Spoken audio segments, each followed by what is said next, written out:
Sponsored in part by Bud Light, game day's favorite light lager. And by AT&T. More for your thing, that's our thing. A fantastic night here in Atlanta for this final preseason game. Let's go for the Equifax sideline report and check in with DJ Shockley. Q, as a guy who's played in this game, knows what it means, the fourth preseason game, a lot of careers on the line. What is the message to those guys who are trying to fight and claw to make this team tonight? Yeah, you definitely know, and it's such an awesome game. So a couple of things. Number one, trust your training. Like, you've really worked hard, you've put out, you know your stuff. So you got to trust that. Know that you know, all right? It's all there for you. Now you can go execute flawlessly, and let's make sure we let it rip. You know, nothing to hold back tonight, and have some fun doing it. All right, Q, have a good one, man. Good luck. Guys. All right, you just heard from them what we have. The Falcons, they won the toss, they deferred, so they will be kicking off. Giorgio Tavecchio, who was just signed for this game, will be kicking off for the Falcons. And back deep is Kalen Ballage for Miami, will not get a chance to return. As Miami will start at the 25 as we take a look at our SunTrust players to watch here on defense. And the theme of the night here, Coy, is guys who are kind of on the bubble. Yeah, and Bleedy Ray Wilson's a veteran guy in this league, but there's some depth now at the corner and nickel positions on this team. He's going to be fighting to make one last impression. And Justin Zimmer there on the far right, what noise he's made in the trenches. We know we need depth there for the Atlanta Falcons. We'll see how hungry he is tonight. Brock Osweiler is starting at quarterback here for Miami. A focal point for the Falcons here tonight will be what their defensive line can do. Here on first down, the pass is to Kalen Ballage. Jonathan Celestin with a tackle. It's a 16-yard pickup. This kid, Celestin, out of Minnesota, he has opened some eyes here during the preseason. He really has. You know, with the way he's been in the backfield, tackles for loss, quarterback pressure, sacks, you have to watch him tonight. How good can he get in one more preseason game? He's certainly fighting for a practice squad spot. Over the middle. The pass is caught by A.J. Derby, a 6-yard pickup. Celestin was there again, in on the tackle. And there he is. I mean, he's led the team in tackles through the preseason, and he's in on the first two tonight. What an incredible journey he's been on. He's from right here in Jonesboro, Georgia. We will talk more about what he's been through, what motivates him. An incredible story from that young man. Second down and 4 here for Miami. Ballage stops, goes again, and gets tripped up at the line. Emmanuel Ellerbe is there for the tackle. The undrafted free agent rookie from Rice. Wow, what great recognition there from Ellerbe. I mean, he reads run, he fires up into his gap and tracks that ball carrier down. That's a way to make a splash and make some noise and create a 3rd and 4 here. We'll see if they can win.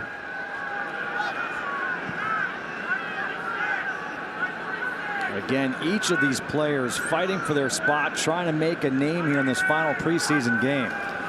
On 3rd and 4 to Ballage. What you say, make the tackle, don't miss. It's Ellerbe again, standing up Ballage short of the first down marker. That's what you want to see. And that's it right there. He wrapped him up. How many times this preseason have we seen a guy sneak away from a linebacker covering out in the flat and break a tackle? But no, Ellerbe there.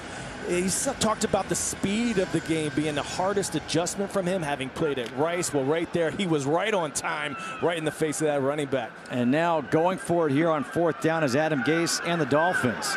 Right at midfield, they have to get to the 49 of Atlanta. Osweiler rolling out, wide open is Ballage out of the backfield. He gets the first down as he gets tackled by Ron Parker, but an 18-yard pickup on 4th and 1. And I want to ask you, as a defensive player, Coy, when you make that stop on 3rd and 4, and you think you may have gotten off the field, what is it like when you see the team stay out there for 4th down? Yeah, I mean, this is the worst feeling in the world, right? I mean, you're getting winded out there, the excitement, you want to make a good impression, and then you lose your man in coverage there on a boot. Not a good look for the defense. Ballage again on the carry. It's Ellerbe with yet another tackle, already his 3rd on this drive. Now, you talk about Ellerbe from Rice. he's a tackling machine. He was a tackling machine in college. 285 tackles in his career. Yeah, I expect him to continue doing that tonight. He's going to get a lot of time to show and let everybody hear what he's all about. Buddy Howell has come in at tailback here for the Dolphins. 2nd down and 6. Watch for that tight end at the top of the screen, the wing position, to come back here. He's deep in his alignment. There he goes. The pass is complete to Howell down the sideline, and Howell is, let's see, going to be marked out at the 7-yard line. And what do we say the key to the game was for defense? Don't miss, right? That's exactly what we're talking about, and that's Celestin. I mean, he's been getting them on the ground, right? So the consistency is key at this level. Are you dependable? Are you reliable? Now there's Celestin showing that, you know, he's not at this point in this game. We'll see how he rallies back. For young guys, where is your head mentally? Can you live one down at a time? Can you forget about the negative in the past and continue to thrive? Well, now it's 1st and goal from the 7 after they thought they had the stop. Handoff up the middle. And falling forward right by the goal line down to the 1 is Buddy Howell. The defensive line there, got to put them on blast because we saw a lot of drive. You're going to see the end zone angle here, and watch some of the push. Guys just getting washed by their gaps there, and you know you got to be playing on the other side of the line of scrimmage. Be strong with those hands. Miami offensive line won that down. 2nd and goal from the 1. It's Howell. Howell, second effort, won't get there. Got pulled backwards by Jacob Tuioti Mariner. So now 3rd and goal is coming up here for the Dolphins. Yeah, and then you get a chance, and we just talked about short memory, right? Forget about the bad play you just had in the run game. Now be stout, and they did. They tried to run right back up the middle. Defensive line anchored down and stuffed the ball carrier. Can they come up with another stop? It's a sprinter. Osweiler, he does just that, and he completes the pass to Howell for the 1-yard touchdown. Almost the identical play they ran on 4th and 1. They run here on 3rd and goal. Right. You know, in this league, you find a weakness. You find, you know, a hole in the armor, and then you keep attacking it till you make sure the defense seals it up. They didn't. You're right, Justin. They come right back out to that, sneak back out into the flat. And, you know, yet again, that defender on the edge of the left side of the defense. Got to be disciplined with your eyes. It was Ryan Neal the first time. That time, Ron Parker looked like he got caught up in the wash as well. One of those guys needs to see that back sneaking out. Jason Sanders on for the extra point. So a 7-0 lead for the Dolphins. They go 75 yards in 10 plays. Actually had a big play on 4th and 1.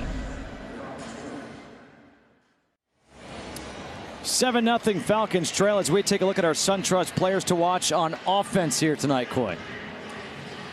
Kurt Benkert is a guy who, you know, he's completing about 45% of his passes. He showed some really the ability to make some great throws, but then that inconsistency and what are you doing at times. We'll get heavy doses of him tonight. Practice squad spot up in the air for him. Justin Crawford thought about taking a knee in the end zone, and then he decided to return it, and he made the wrong decision because he returned it out to the 14-yard line. Yeah, he's going to learn real quick at this level. One thing you don't do on the field is think. That's for the meeting rooms. That's for the practices. When you're out here, Coach Quinn told DJ before the game, you trust your training and you let it fly. Right there, he hesitated, then got annihilated. Preparation is everything, and right there, like you said, he thought about it. Kurt Benkert is in there at quarterback. He's got Justin Crawford, who just returned, in at tailback. The fullback position is up in the air. Ricky Ortiz and Fowler. And on 1st down, the handoff is to Crawford. He gets a couple yards here on 1st down. I really want to see what Justin Fowler does. He's out of Alabama. He's got 4 seasons in the league, and Ricky Ortiz kind of has this job in hand right now. This is one of those spots we talked about all preseason, that a starting fullback spot is in the air. Last year, the Coleman, the fullback, led the team in special teams tackles. This is a guy who has to open up holes in the run game and be able to show they can cover a kick for Keith Armstrong. On 2nd and 8, it's Crawford again. Crawford able to dive forward to the 20-yard line, gets 4. Third down coming up. Right now, some of the depth at offensive line showing that they're not as stout as they need to be against this defensive front for the Dolphins. We got a 3rd and 5 right now. Let's see if Bankert has the time he needs to find an open receiver. The Dolphins D-line looking stout thus far. We'll see if they generate a pass rush. Stephon Anthony just limped off the field for Miami. 3rd down and 3. Bankert stepping up, getting pressured. Bankert gets rid of it, and that is incomplete. Bankert was getting pressured by Cameron Malveaux. Matt Ryan there on the sideline. I think it's safe to say he's not going to play here tonight. Saying is glad it's not me out there right now. He doesn't like that feeling. He was sacked twice last week, and Bankert there was on the run in a hurry. That was Brunskill there that missed his block. We'll keep an eye on him. See if he can correct that mistake. This is David Marvin on to punt. A low punt. Takes a good bounce for the Falcons. A nice play by Drew Morgan to pick it up. A 42-yard punt. Celestin with a special teams tackle. It's 7-0 Miami here in the first quarter. Final preseason game.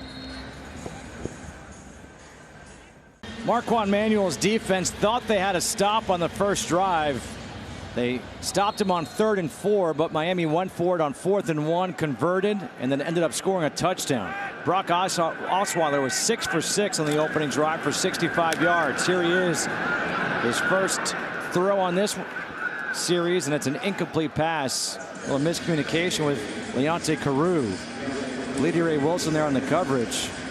2nd and 10 coming up. A lot of man coverage in that first drive. You know, Manuel and Coach Quinn, they want to see who would go toe-to-toe, right? Who can win those one-on-one situations. And they were bad with their eyes, not disciplined, guys getting open. So we'll see they're much better on their assignments. Hand off to Kalen Ballage. Ballage turns the corner, and he gets the first down. And there was some, I don't know if it's miscommunication or confusion pre-snap by the Falcons defense there. Guys were moving around when they shouldn't have been. Yeah, you called it. You have linebackers getting there. The corner's not even up there where he's supposed to be. So how can you hold contain when your guy is on the other side of the field from where he's supposed to be? Look at this. I mean, how'd you like Justin Kutcher could run around that corner. Now, a lot of head spinning right now. They need to calm down, focus, alignment, assignment, and read your key. That's simple. So again, in Falcons territory. I don't know if that was a knock on my speed right there, but whatever. I'll let it go. The pass this time is complete to Leonte Carew. Going up against Bleedy Ray Wilson, picks up 15 yards.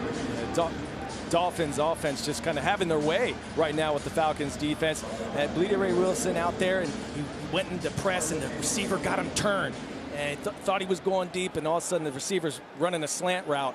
The vet needs to get his hands on him. Don't play in that no man's land where you're kind of half up, half back. If you're going to be up, get a hand on him. Don't let him get a free release. Here comes pressure against Osweiler. He throws it down. And let's see. They're going to say it's an incomplete pass, not a fumble, but could that have been grounding? I was hoping we were saw on the Pamplona running the Bulls right there. Anytime you see a big man running full throttle, it's a sight to see. But yeah, look at the pressure generated here up front. I mean, they're setting up a screen, right? And the running back got caught up. That's why there was a lot of free runners going after the quarterback there, seeing his life flashing before his eyes. Big John Cunningham was the one with the pressure.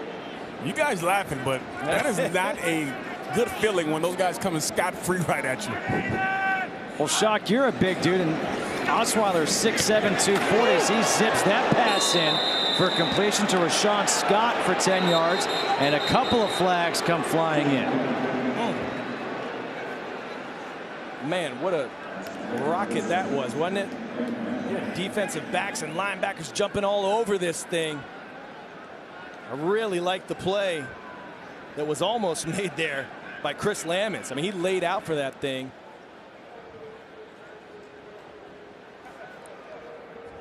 Personal foul, unnecessary roughness, defense, number 30, hit to a defensive player. That penalty is half the distance from the end of the play. Automatic first down. That is against Chris Lamons. We'll see here, Lammons, he's there in the slot. He's the one that went out to the flat, and so I'm not sure here. I think they were calling the wrong player. Yeah, they must be talking about Ellerbe there. Ellerbe, yeah. Yeah, because Lammons was the one I saw flash, almost got him a pick. So that's Emmanuel Ellerbe there. You know, hit to the head or neck area, unnecessary roughness.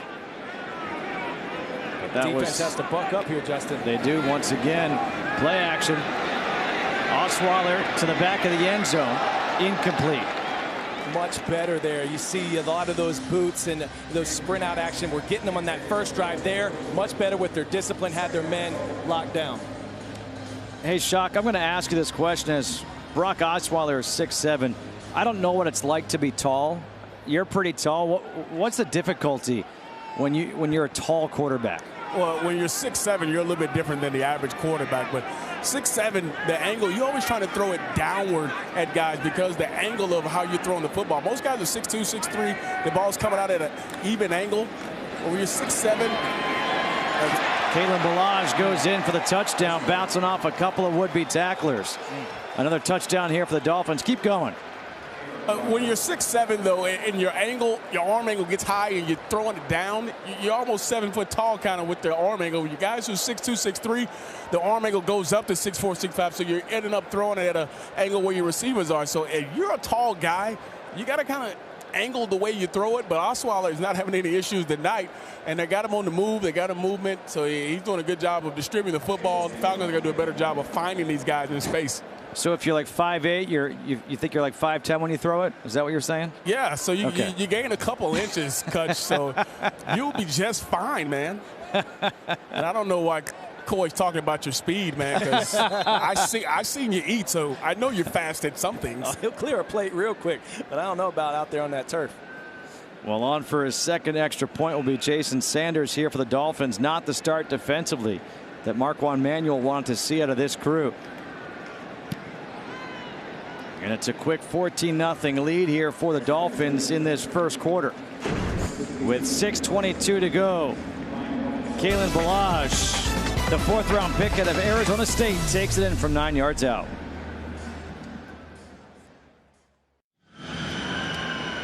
Back deep once again is Justin Crawford, and this time he will kneel in the end zone. So Atlanta will start at the 25. Let's go back to that last touchdown and how it happened. Yeah, look at your two D linemen here just get absolutely washed. And also the top of your screen, that's Ron Parker there. Number 48, got to get down in the gap, being too hesitant. He allowed the lineman to get up into his lap, and the running back celebrating in the end zone. Defensive linemen need to get right. Well, there's a player down in the end zone right now for the Dolphins. It looks like it's Cornell Armstrong, number 31. Not exactly sure what happened there because Justin Crawford just took a knee there in the end zone for a touchback.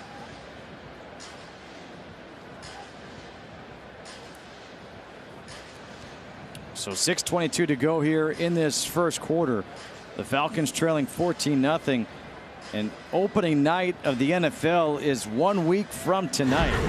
And that's when the Falcons will travel to Philadelphia to take on the Super Bowl champion Philadelphia Eagles. And you look at the first 7 games of this schedule.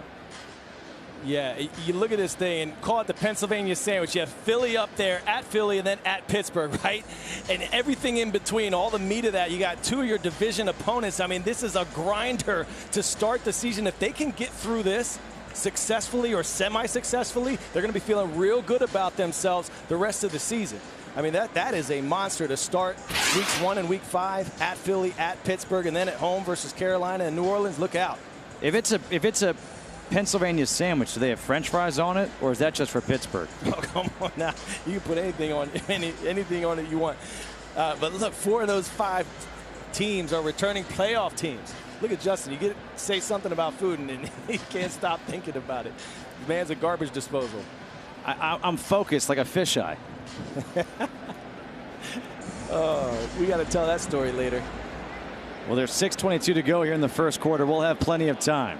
Kurt Bankert, he's hoping to show the form that he showed in the opener of this preseason in New York against the Jets when he came out in that second half, and he came out with confidence.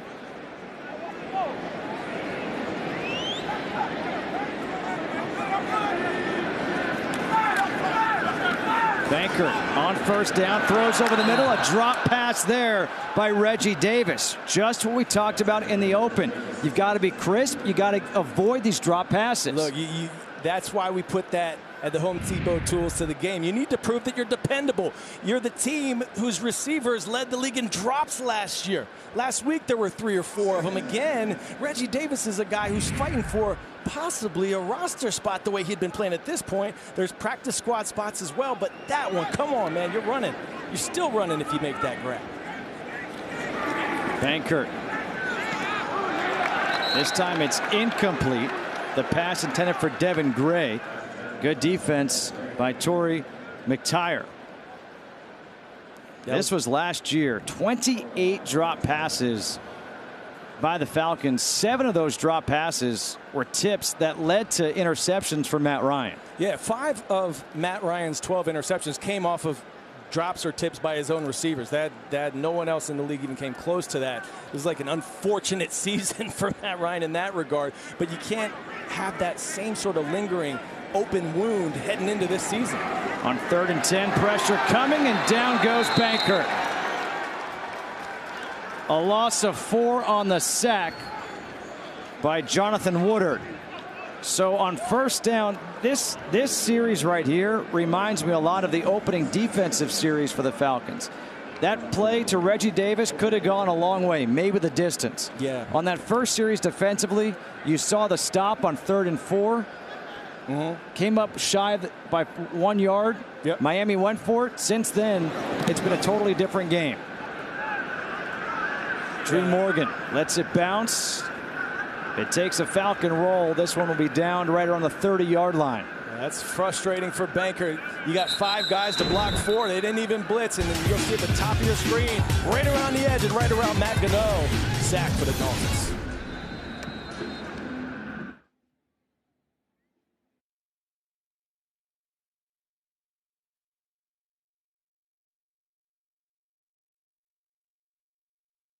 Dan Quinn is very big on mentoring, and Mohamed Sanu to Reggie Davis just said, hey, keep your eyes on that ball.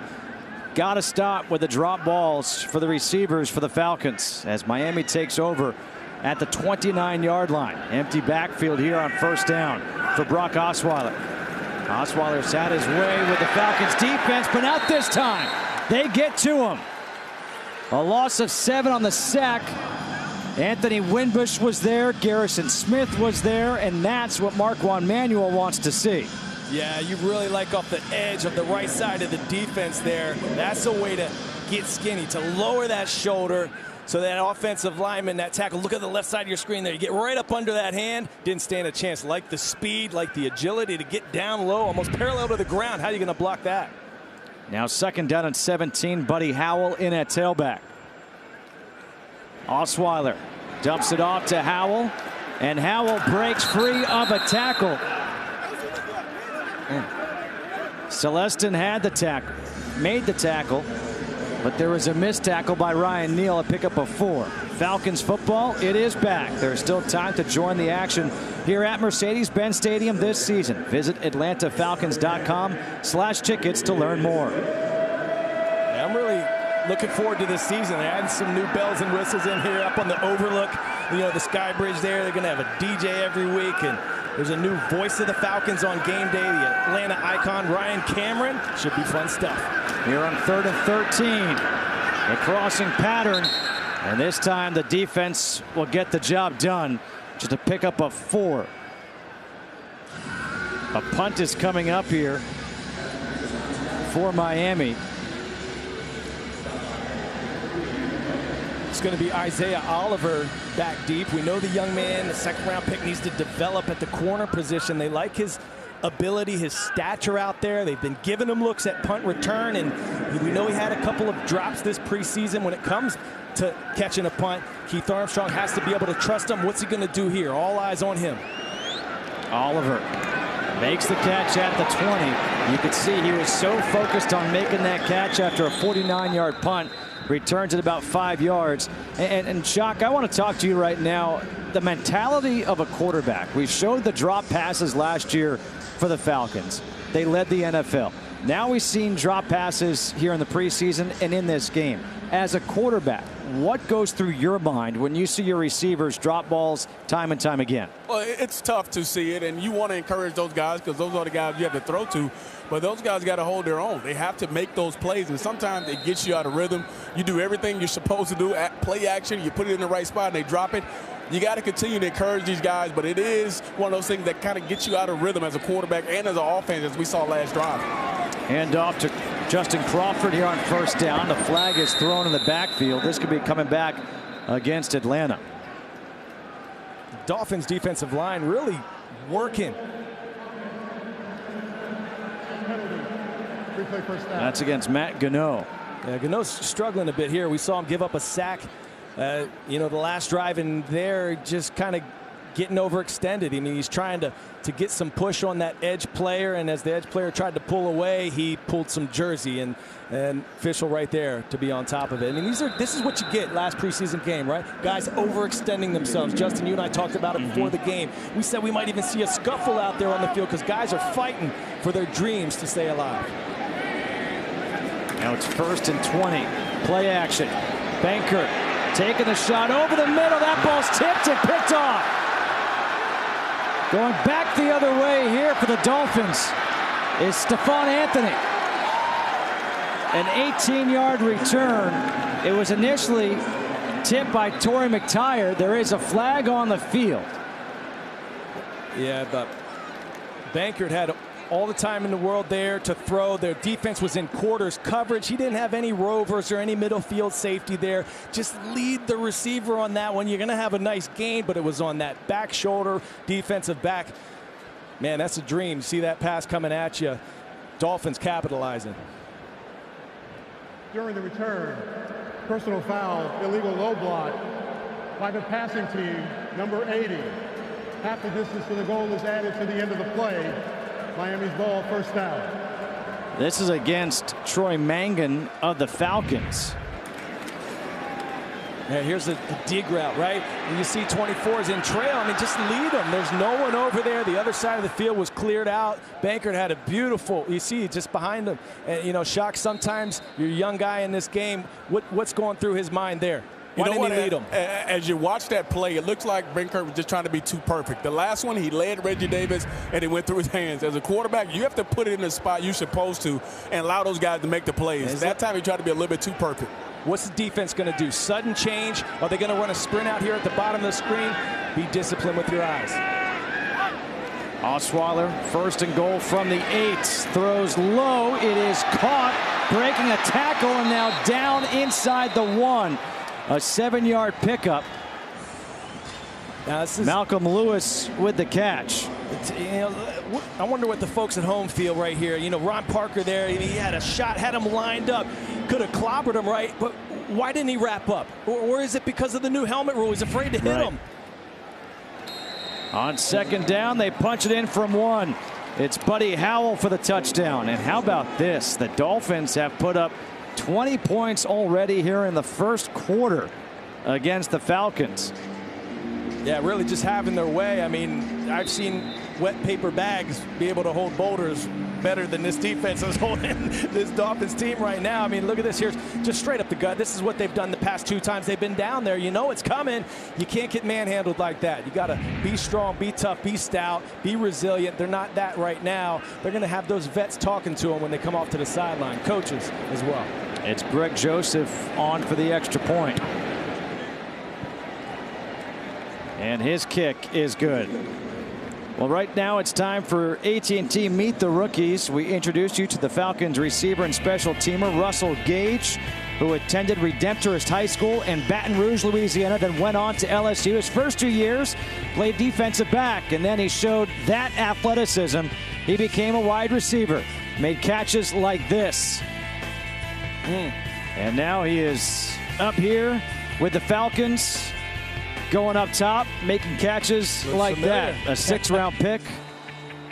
Russell Gage trying to make this team. Yeah, he's been showing promise, not just on the offensive side of the ball, but for that man we saw holding up the clipboard, Keith Armstrong. In talking with Keith, I played under Keith Armstrong here. I know what he's looking for, and that young man, Gage, he has it all. And Keith Armstrong raved about him. I mean, he said, I really like what this kid can do, and he's shown out. I mean, you got to like what you see in him. He might lock up a roster spot. Well, let me say this. He's not in pads, right? He's only got his jersey on. That's got to be a good sign for him, It's no? got to be a good sign, because you know they're going to keep some roster spots, just special teamers, your special teams aces. Eric Weems from the past here in Atlanta. Someone like that was a receiver, but they kept him for a special teams ability. Crawford, again, wisely, catches it about 5 yards deep in the end zone, takes the knee. Atlanta will start at the 25-yard line. If you just joined us here for the fourth and final preseason game and you're looking at the scoreboard saying, what? How'd that happen? Well, here's how it happened, really, because the defense made a stop on the opening drive for the Miami Dolphins on 3rd and 4 to make it 4th and 1. The Dolphins went for it at midfield, had a completion of 21 yards, and after that, they haven't been stopped. Malik Williams is now in at tailback here for the Falcons on first down. The pass, that's not a drop. That was a bad pass by Kurt Banker. Yeah, I'm wondering if Banker's not getting his feet set, not stepping into his throw, because we're seeing several of his passes now coming up short. He's not putting the ball out where it needs to be. It's behind his receiver. The last one led to an interception. He needs to calm his nerves and just let it fly. One thing to look at, too, is how much pressure he's getting in his face. This offensive line has kind of given a lot.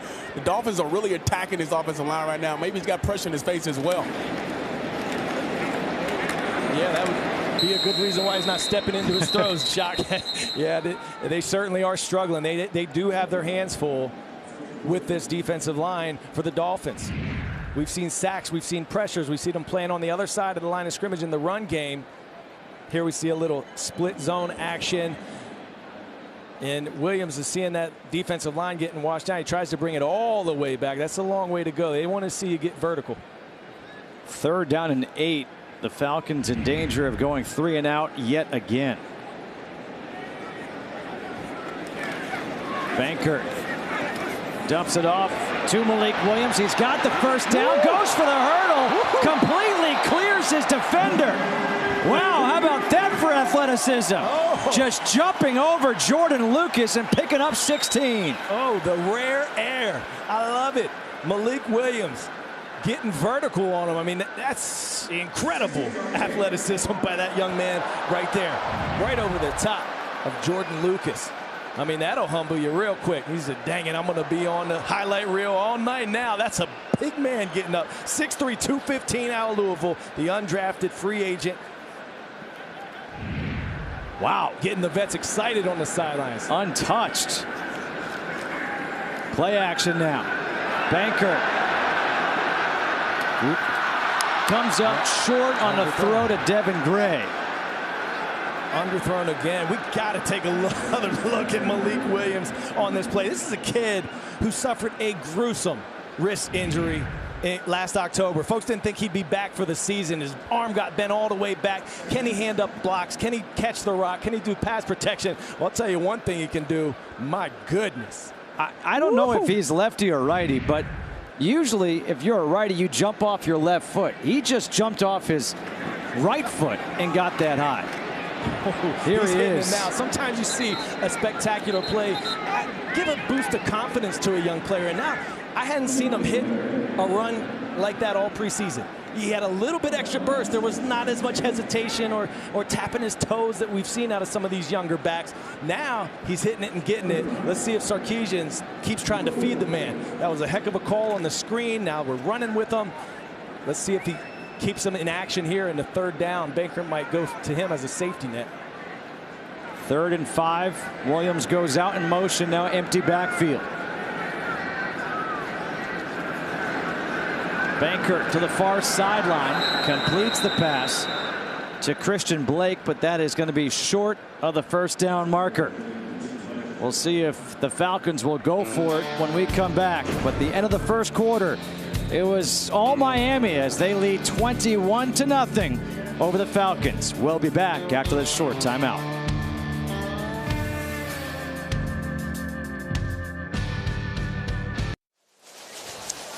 Start of the second quarter, 21 points put up in the first quarter by the Dolphins.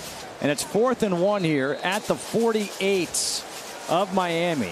And the Falcons are going for it. They've got Malik Williams in there, as well as the fullback, Jalston Fowler. Jaden Graham, the fullback, in motion. The toss to Williams, cuts it back. He slipped, and he's going to go down, coming up shy. And a turnover on downs here.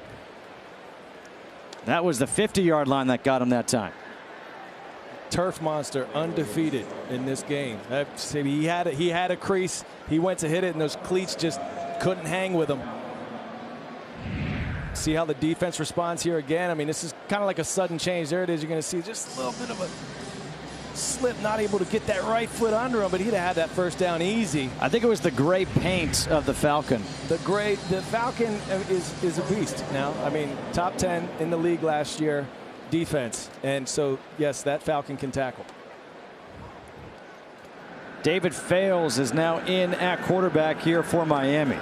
Jeremy Langford in at tailback on first down. They passed to Langford, and Langford stepped out of bounds at the 47 of Atlanta. Seeing a lot of yards from the Dolphins just on backs to the flat. And there's these linebackers who either, one, not seeing their back release, or two, they're getting caught up in the wash. So you're seeing a receiver, a tight end release vertical, and it's creating a natural pick for the linebackers. These younger guys need to see that coming. They need to adapt to that and adjust like the vets would. On 2nd down and 6. Fails. Comes near side. Another completion. And Deontay Burton with a tackle, a pickup of 11. Watch right up the gut here. Big John Cunningham. 5'11", 310 pounds. Get some pressure right there. Working on the center, like the hands, like the rip.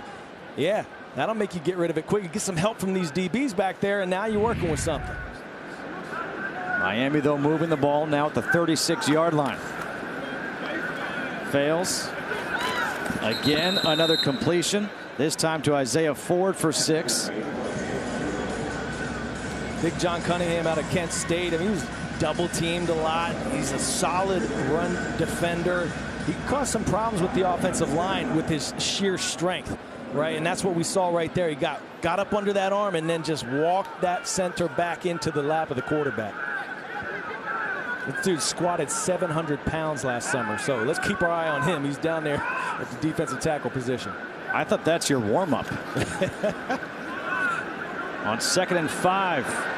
Again, it's Ford. Again, it's a first down, as he is in the red zone now. Now, you're noticing we're not seeing any passes over the middle, are we? No crossers, no dig routes from the Dolphins. They're just hitting a back or a receiver. Why is out that? In the flat. They're running man-to-man, and these guys need to get on levels. You're seeing your nickel and your corner. They're on the same level. They're creating these natural picks.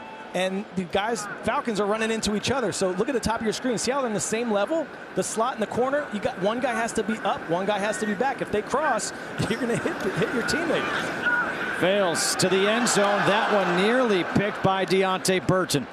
That's football one-on-one, and one of these vets or coach needs to see what's happening here. Guys, levels. You know, one guy has to be at 7 yards, another guy has to be at 9. You can't all be on the same level, or they're just going to keep picking you and dinking and dunking down the field. And that's a ball right there that Burton really could have had. Yeah, I mean, you have your receiver locked down, right? When you do that, now you can look back to the quarterback and try to make a play. On 2nd and 10, the handoff to Langford. And this time they're able to contain him and thrown to the ground, this time by Emmanuel Smith. It'll be a loss of 1 on that play. Emmanuel Smith up in there. Jonathan Celestin creating some havoc, shooting up in there, slowing the roll of the ball carrier. The defense swarming around a bit in the run game, but they need to seal up this pass game or Dolphins just going to keep having their way. Right now for the Falcons, you're thinking, let's get them off the field, force a field goal.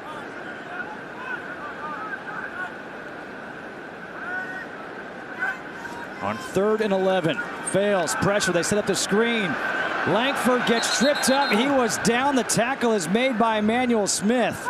And he just saved a touchdown. And it's that type of game, too, where the difference between a practice squad spot or not could be a shoestring.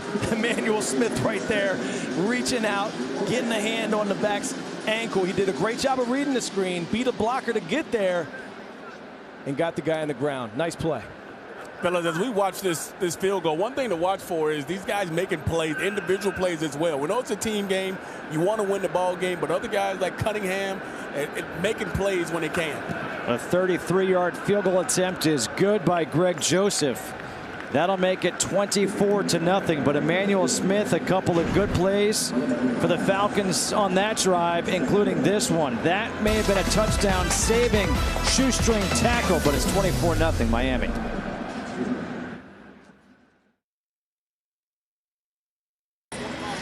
$24-0 Miami leading.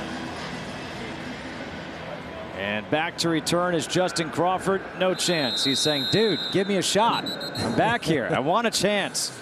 We'll take a look at our first quarter highlights presented by AT&T, and it's a lot of Dolphins. It's a lot of Dolphin out there having their way with this defensive line of the Falcons. Not able to stop the run game. We have the offense dropping passes.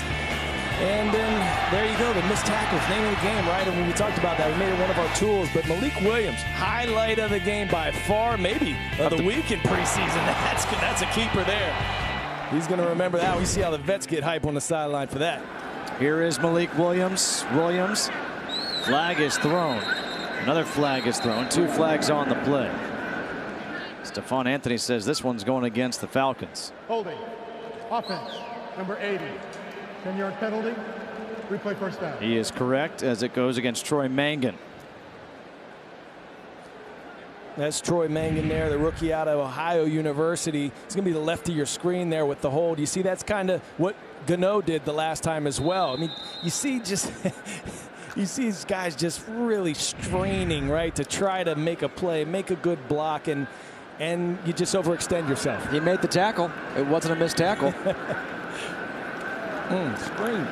A drop pass, though. A drop ball right there, this time by Lamar Jordan. Yeah, I mean, Lamar Jordan's a converted quarterback. He's, out there trying to flash for somebody, maybe a different team in the league. This is a deep receiver core here, and you have your moment. That was it. You have Sarkisian dialing up a play for you, a screen to show what you can do, and you don't reel it in. That's been the tune we've been singing all preseason, and unfortunately it goes back to last season for Falcon starters as well. The drops continuing to haunt this offense and killing drives. And again, just total confusion right now with the offense, with the play clock down to 3.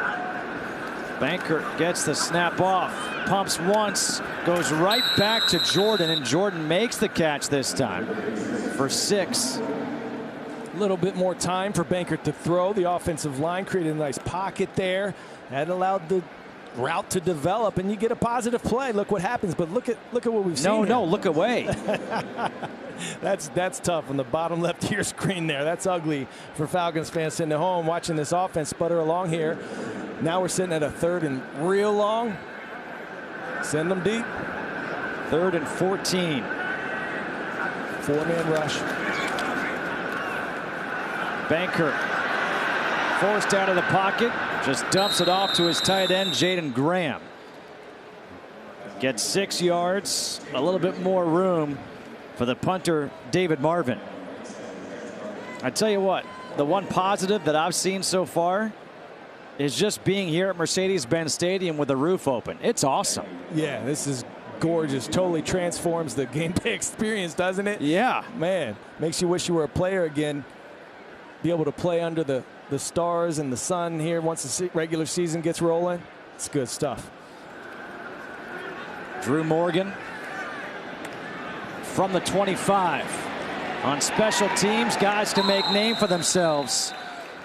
And there with the special teams tackle after a 46-yard punt is Josh Harris. The long snapper is Josh Harris. He's also the one who just made the tackle on special teams. I see you out there, kid. You know what? He's playing angry, and he's angry because they brought in a kicker so Matt Bryant didn't have to play. Bosher doesn't have to punt. Hey, coach, what about me? I still have to snap? Okay, watch this. Uh-oh, here comes the pressure. And a flag is thrown here.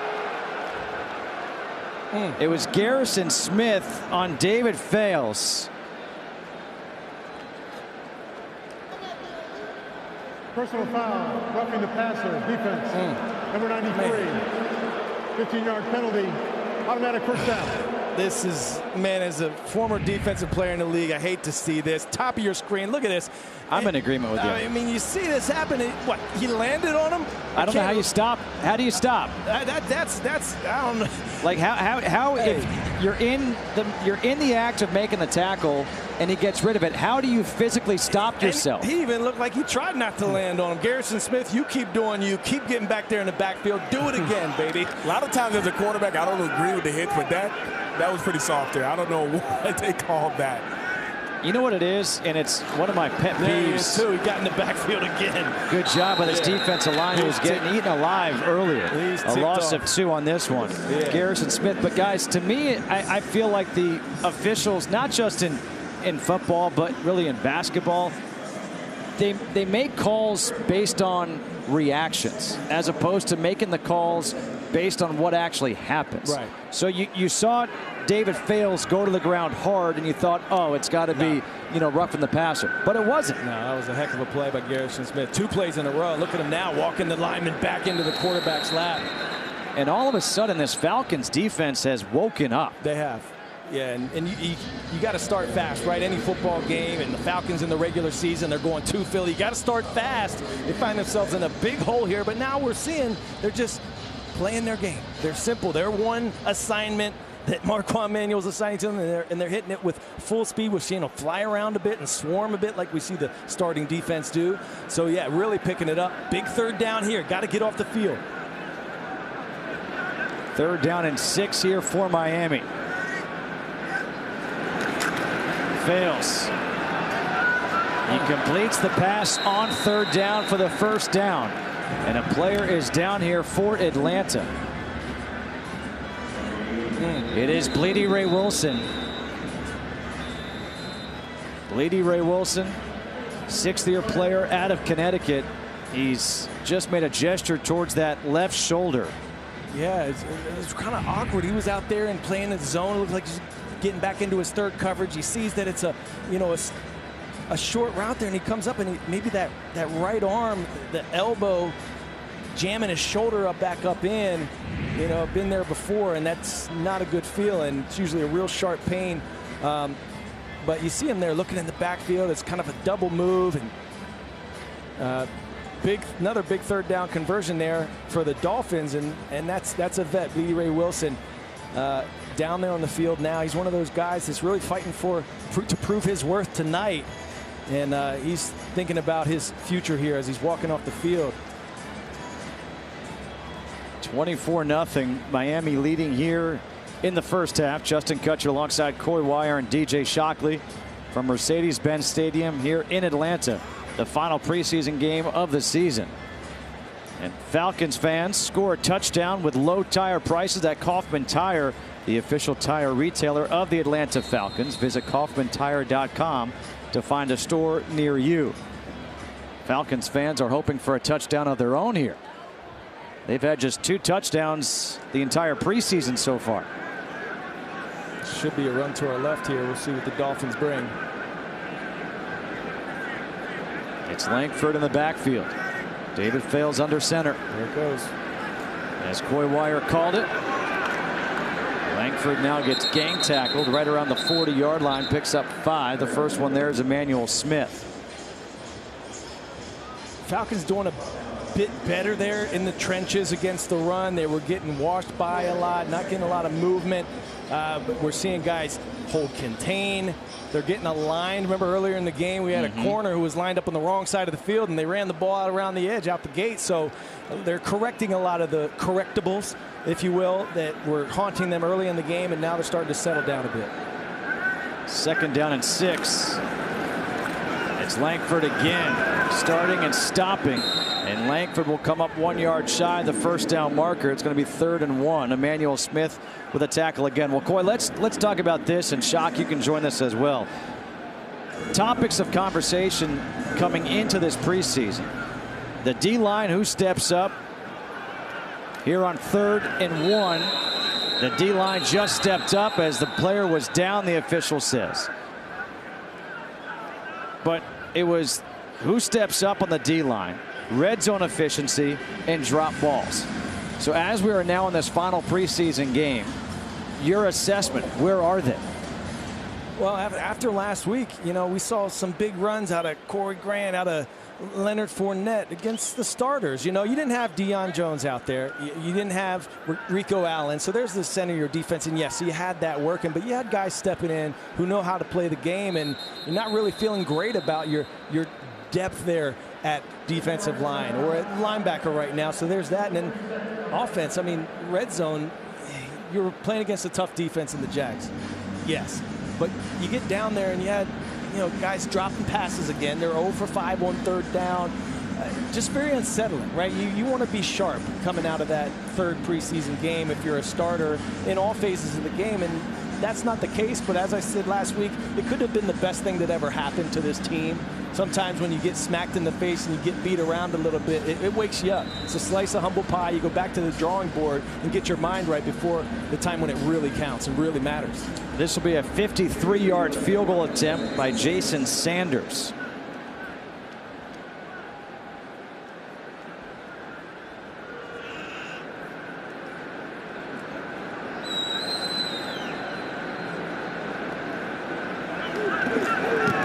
Sanders from 53 trying to bend it in, doesn't have the distance. I think Zimmer got a hand and comes up short. I think Big Justin Zimmer got a paw on it. I see you, big dog. He's got a good first name. He should.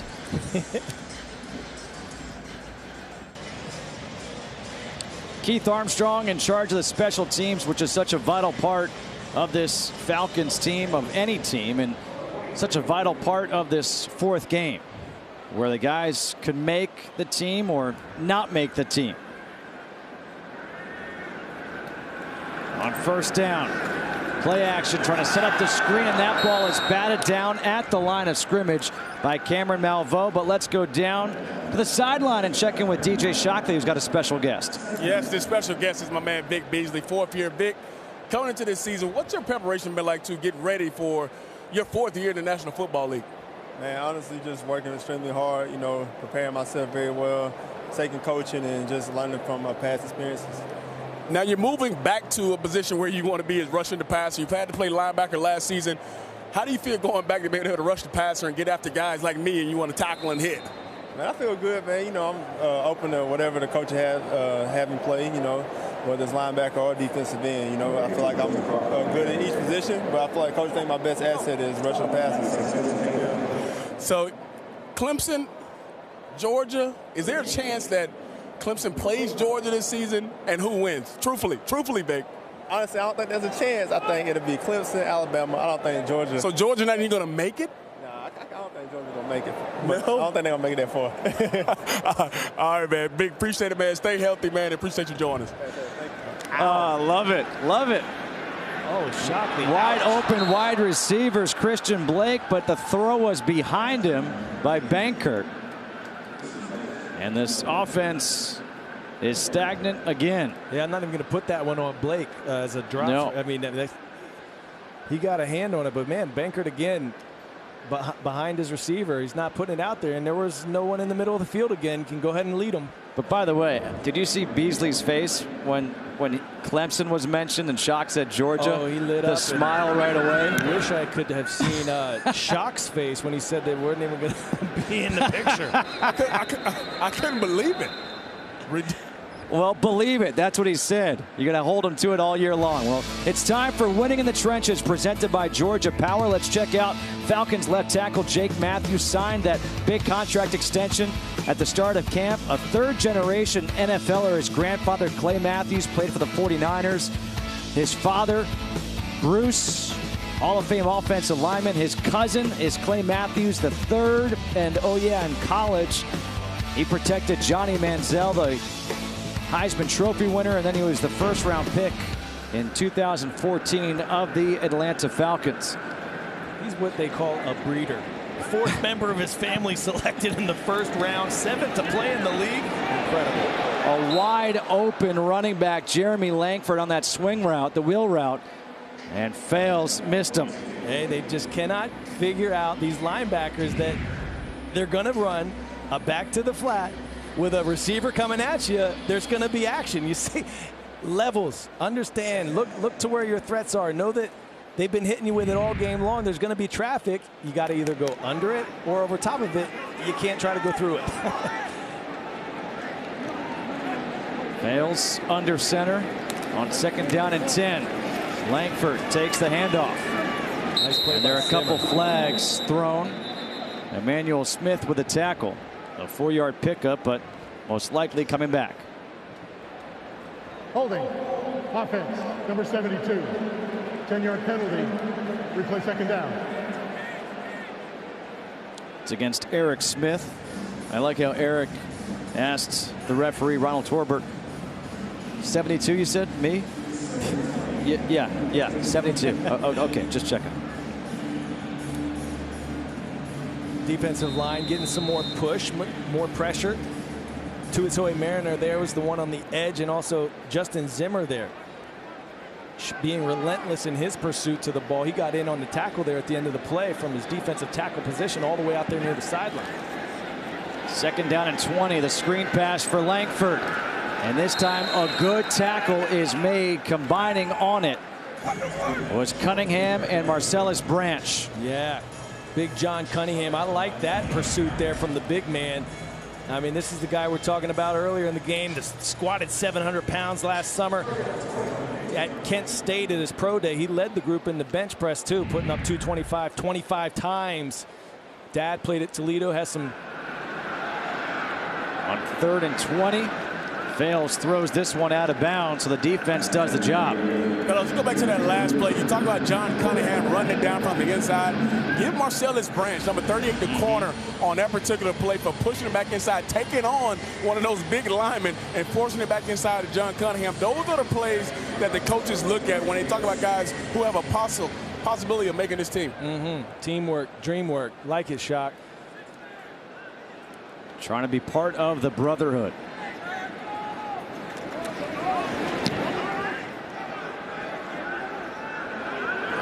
Reggie Davis, the fair catch is made at the 31-yard line after a 53-yard punt. Well, 1 week from tonight, that is the NFL opener in Philadelphia, as these Falcons will take on the Super Bowl champions.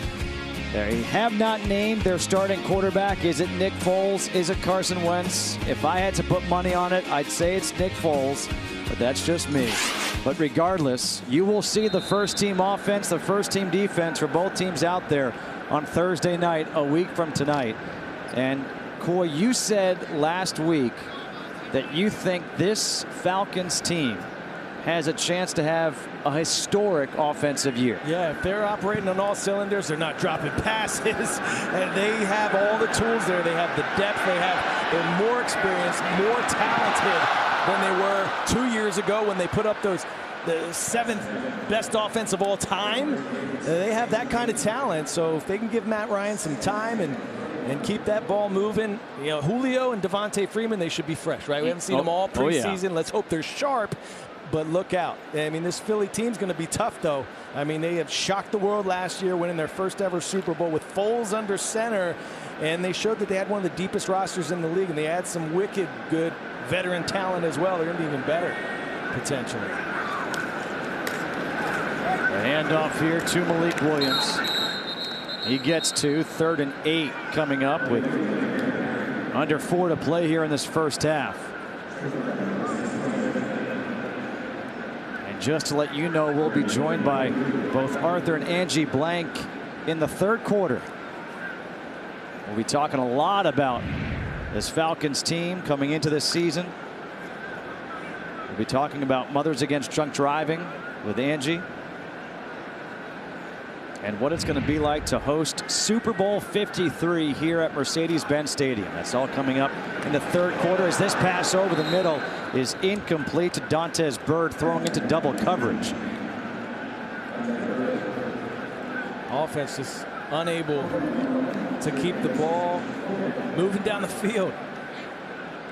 A lot of 4-man rushes out there. They're not sending blitzes or anything, and Banker's unable to find any open receivers, or if he does, he's not on the money with it, not looking sharp.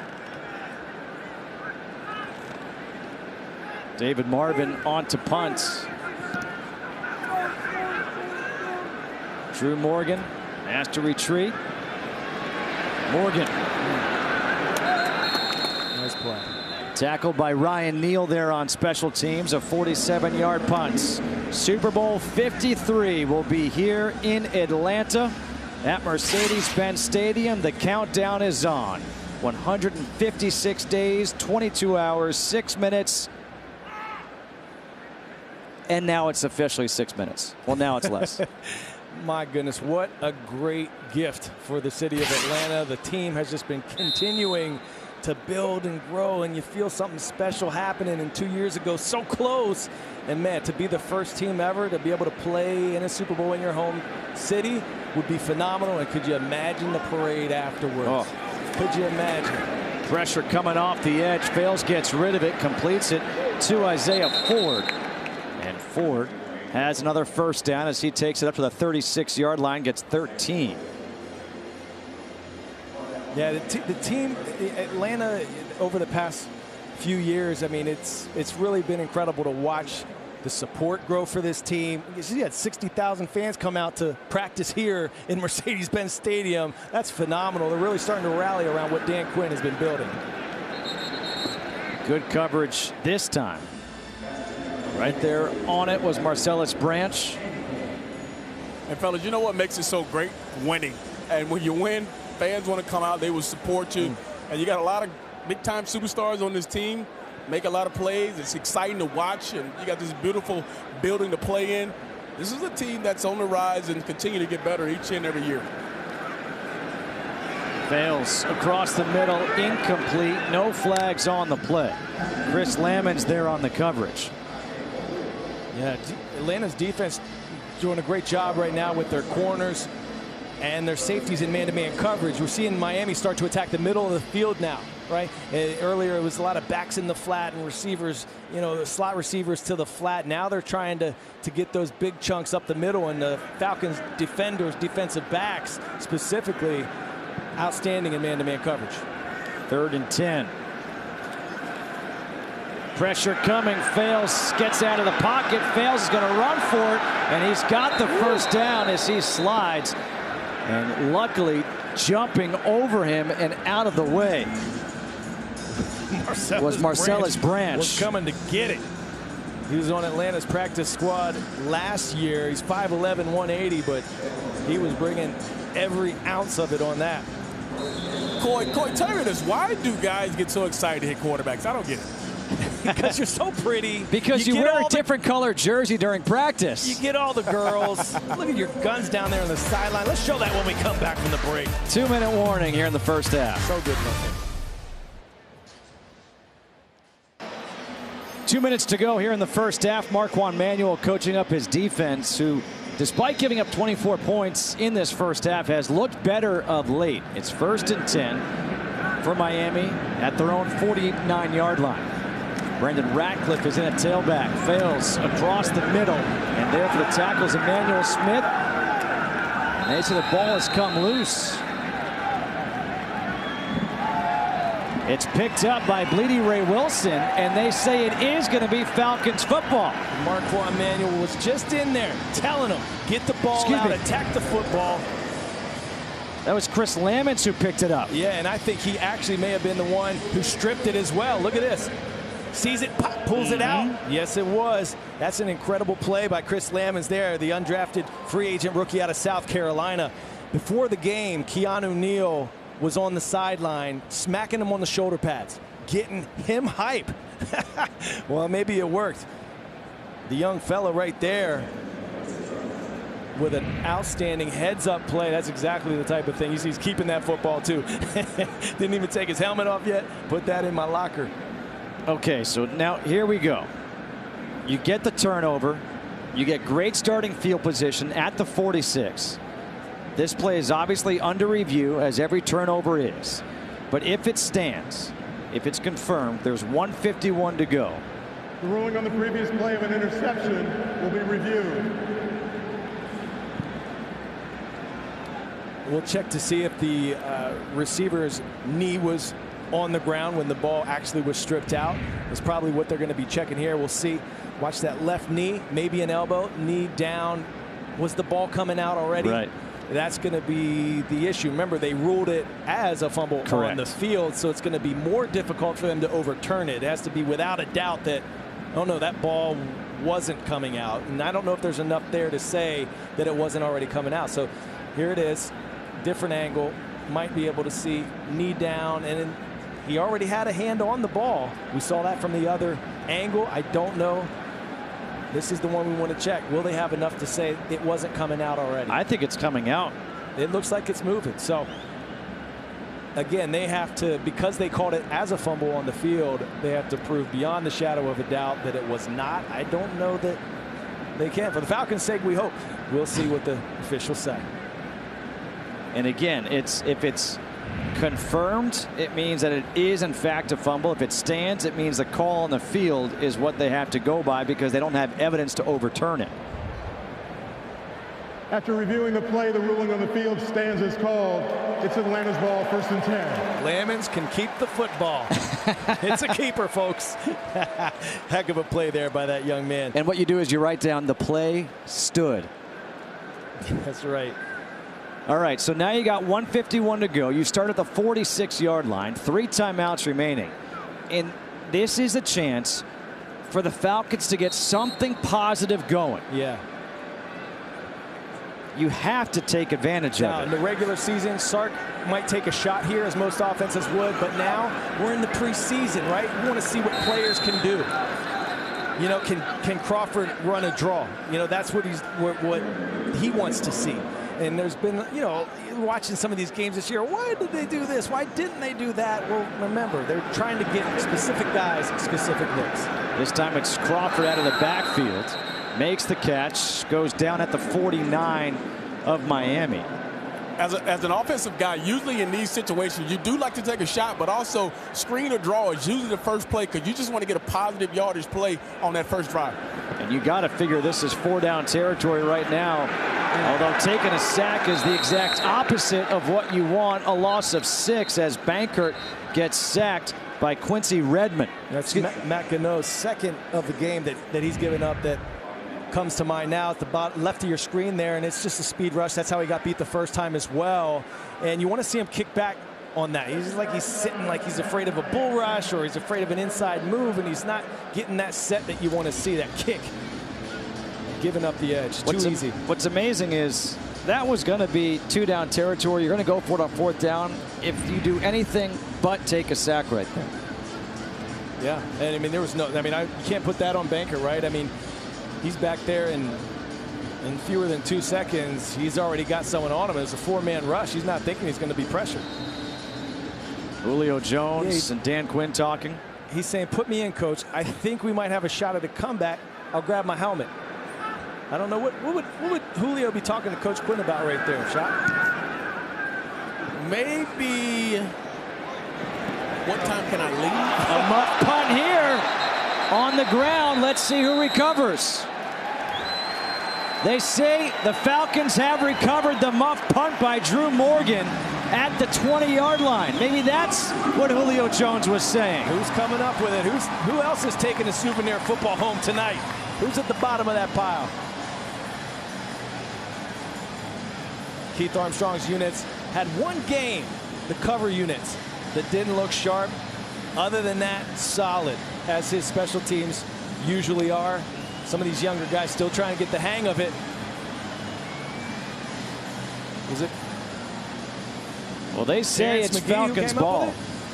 Even though ultimately somebody from the Dolphins had it when they came out of the scrum. Here's a good look at it. This is Terrence McGee right in the face, waiting on it. He sees that ball on the ground, drops on it. And that's what the officials saw. They say he has it, maybe on the way up. Someone stripped it from him, but it sure does. Whoa, it popped out there. Hurry up, snap the ball. Bankert on 1st down to the end zone, incomplete. Reggie Davis, the intended receiver. This guy is Reggie Davis. This is 2 times now where he's had an opportunity to make a play That one just off the end of his fingertips there. He's got all that speed. He had the defender beat, and oh, it's just off his fingertips. I'm wondering if he saw that middle of the field safety there. Man, that was almost an incredible play. Now 2nd down and 10. Bankert forced out of the pocket. Bankert's going to throw this one away. A wise decision. 3rd and 10 coming up, and this is not technically a red zone because you're at the 21-yard line, but for all intents and purposes, it is a red zone opportunity, especially trying to capitalize off the muff punt.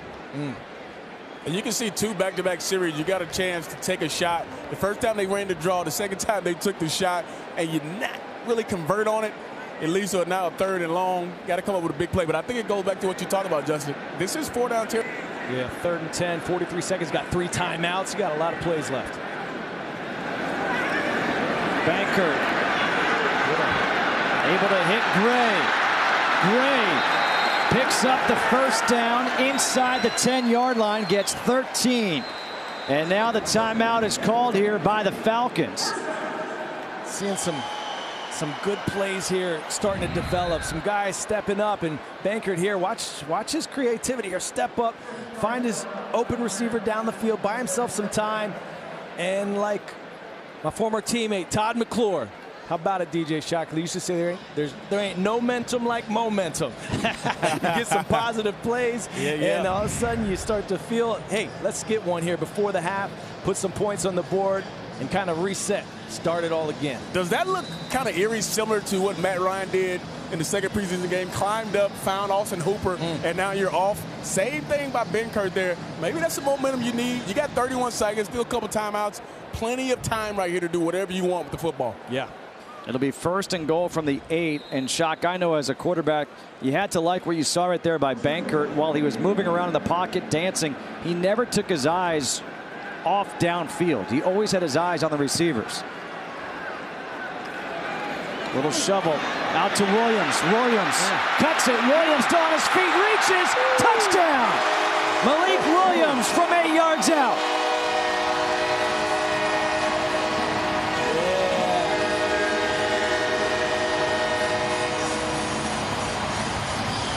He had the highlight reel hurdle earlier in this half, and now he has the 8-yard touchdown run, and that was a good, hard run. Right to your screen, Austin Pastor with the pull and the kick-out block, and Malik Williams stick that foot in the ground, gets vertical, and then make 3, 4, 5, 6, 7 guys miss. That is effort.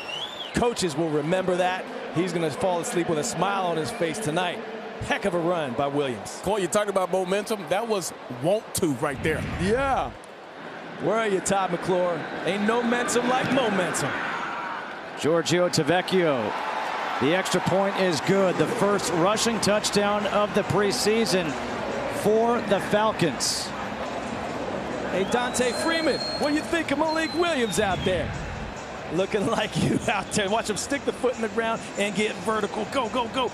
I love this. I mean, he had a whole sea of Dolphins around him, but they were sounding like Dolphins. Can't tackle him. Do you speak Dolphin? That's a way to finish a half that was an ugly, ugly half. Put a little bit of pretty on the end of it. You know what? This reminds me a little bit of preseason game number 2 against the Chiefs, where it was the Falcons who were dominant in that first half. Then the 69-yard pass that led to a touchdown that was a touchdown for the Chiefs, and the Chiefs came back to win that game in the second half. Yeah. The Dolphins have been dominant in this first half. Now a late touchdown here by Atlanta. And all of a sudden, maybe momentum's on their side, and they turn it around for the second half. Guys, I'll tell you how much it means. I'm standing down here about the 20-yard line.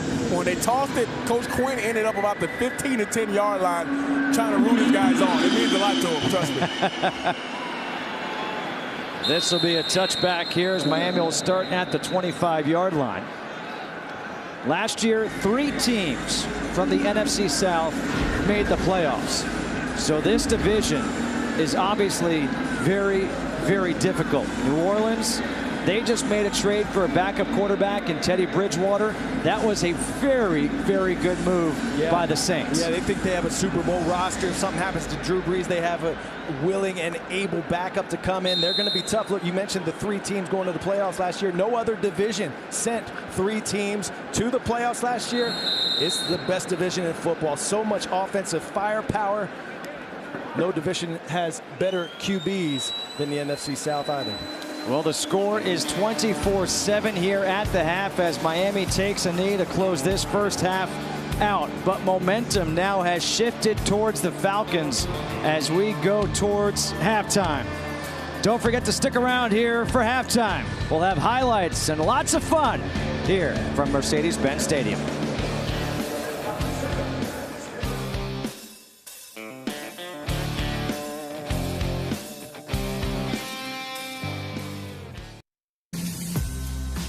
Atlanta Falcons preseason football is sponsored in part by the Georgia Lottery. Today could be the day. By the Home Depot. More saving, more doing. And by AT&T. More for your thing, that's our thing. It is a beautiful night here in Atlanta as we are back inside Mercedes-Benz Stadium. 24-7, Miami leading Atlanta as we have the Equifax sideline report. Let's go down to DJ Shockley. I had a chance to talk to Coach Quinn as he came out. He talked about he was excited how they finished that half.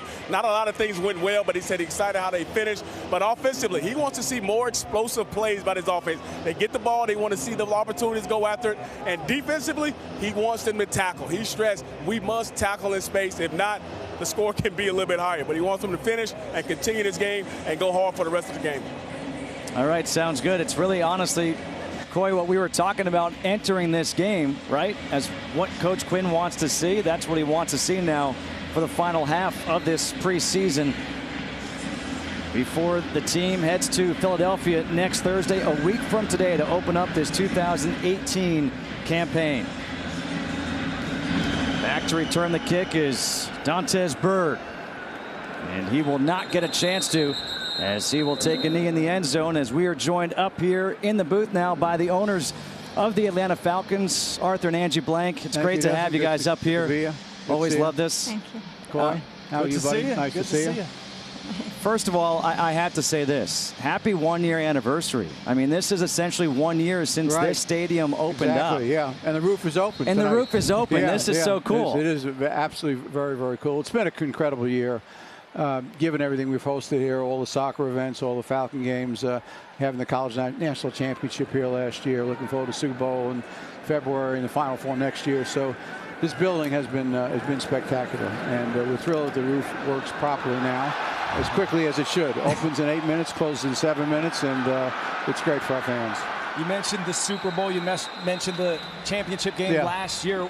When it comes to the Super Bowl, what is that going to mean for this city where we're seeing this team just rally the football fans here? Well, I think it's great for Atlanta. I couldn't be more excited for Atlanta, for state, and really for the NFL. We're going to do a great job in hosting the game. The whole city will. Atlanta has an incredible. We have an incredible facility here, but the whole downtown with the aquarium here, the largest in the country, the National Human Civil Rights Museum, the College Hall of Fame, the World of Coke, the list goes on and on. So it's a great place for fans to come and enjoy not only the Super Bowl game itself, but a great opportunity to enjoy all of downtown Atlanta. We talked about, earlier in the broadcast about the excitement of having the game here. First of all, could you imagine the parade in this city afterwards? It would be pretty special. But with the talent on this roster, Arthur, I mean, it might be your team playing it in the host city. Coy, you never. I mean, we have a talented roster, and we, in my opinion, we have a more talented team this year than last year. Some of the younger players, a year older, have a little more seasoning now, et cetera, and the coach is strong as could be, and I think Thomas has done a great job along with the coach in drafting some really good talent. So I'm excited about the year. I'm excited about next Thursday. I'm not particularly excited about our preseason performance. But, as an owner now for going on to my 18th year, you realize that the preseason is primarily about team evaluation, player evaluation, and getting to the starting line in a healthy way. And the coach has done a really good job of doing that. I wish we had a little momentum going into the first game, but what do you feel, though, you know, having built successful businesses, organizations, when you have to start out a really steep uphill climb, the defending Super Bowl champs, how are you feeling about that? Well, I actually feel, I feel it's a really great challenge for us. They had a great team last year. We came within a hair of beating them and going on to the next level ourselves, but we didn't. And they got better, and I'm not sure their quarterback, their starting quarterback, is going to play. But as I tell my youngest son, Nick Foles brought him to the Super Bowl last year, so we can't. I mean, he's a competitive player, and he's a good player, and they have a great defense, and they have a great offense. So we'll have to play and play well. But our 1s and 2s generally during the preseason have played fairly well. Our offense probably needs to turn it up a notch or two, but we have all the talent in the world on offense. Starting with a quarterback, but it goes throughout that whole roster. We have playmakers, and so I'm confident once the real bell rings that we're going to be there. So I think Arthur's done TV before because he just teased us to get to Angie. He mentioned your younger son. Yeah. And Angie, you're very heavily involved in MAD, Mothers Against Drunk Driving. Yes. Yep. And we got a chance to talk about it last year. The walk, the race, it's coming up again. What can you tell us about it for this year? Yes, we're really excited. This is going to be the 10th annual Walk Like Mad. Our 3rd year that the Falcons have been involved with it. Now that we've brought on Atlanta United and Mercedes-Benz Stadium, we've grown it exponentially. So we're really excited to hope continue to grow it this year. It's going to be September 15th, actually, September 15th at 7:30 in the morning. You can register at atlantatrackclub.org. Obviously, Atlanta Track Club is producing the race, and they do an awesome job. They put the Peachtree Road Race on every year, so it's going to be a first-class race. Let me brag for 1 second, if I can, just about my wife. This is a great cause, MAD, Mothers Against Drunk Driving, and it's a national organization.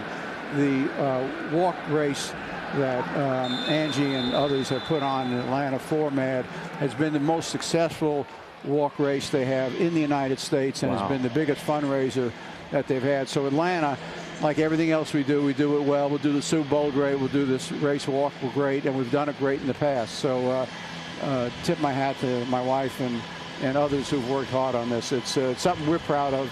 Great organization, great cause, great need. But they do an incredible job of it. Again, that race is September 15th. 15th, 7:30 a.m. Atlanta Track Club.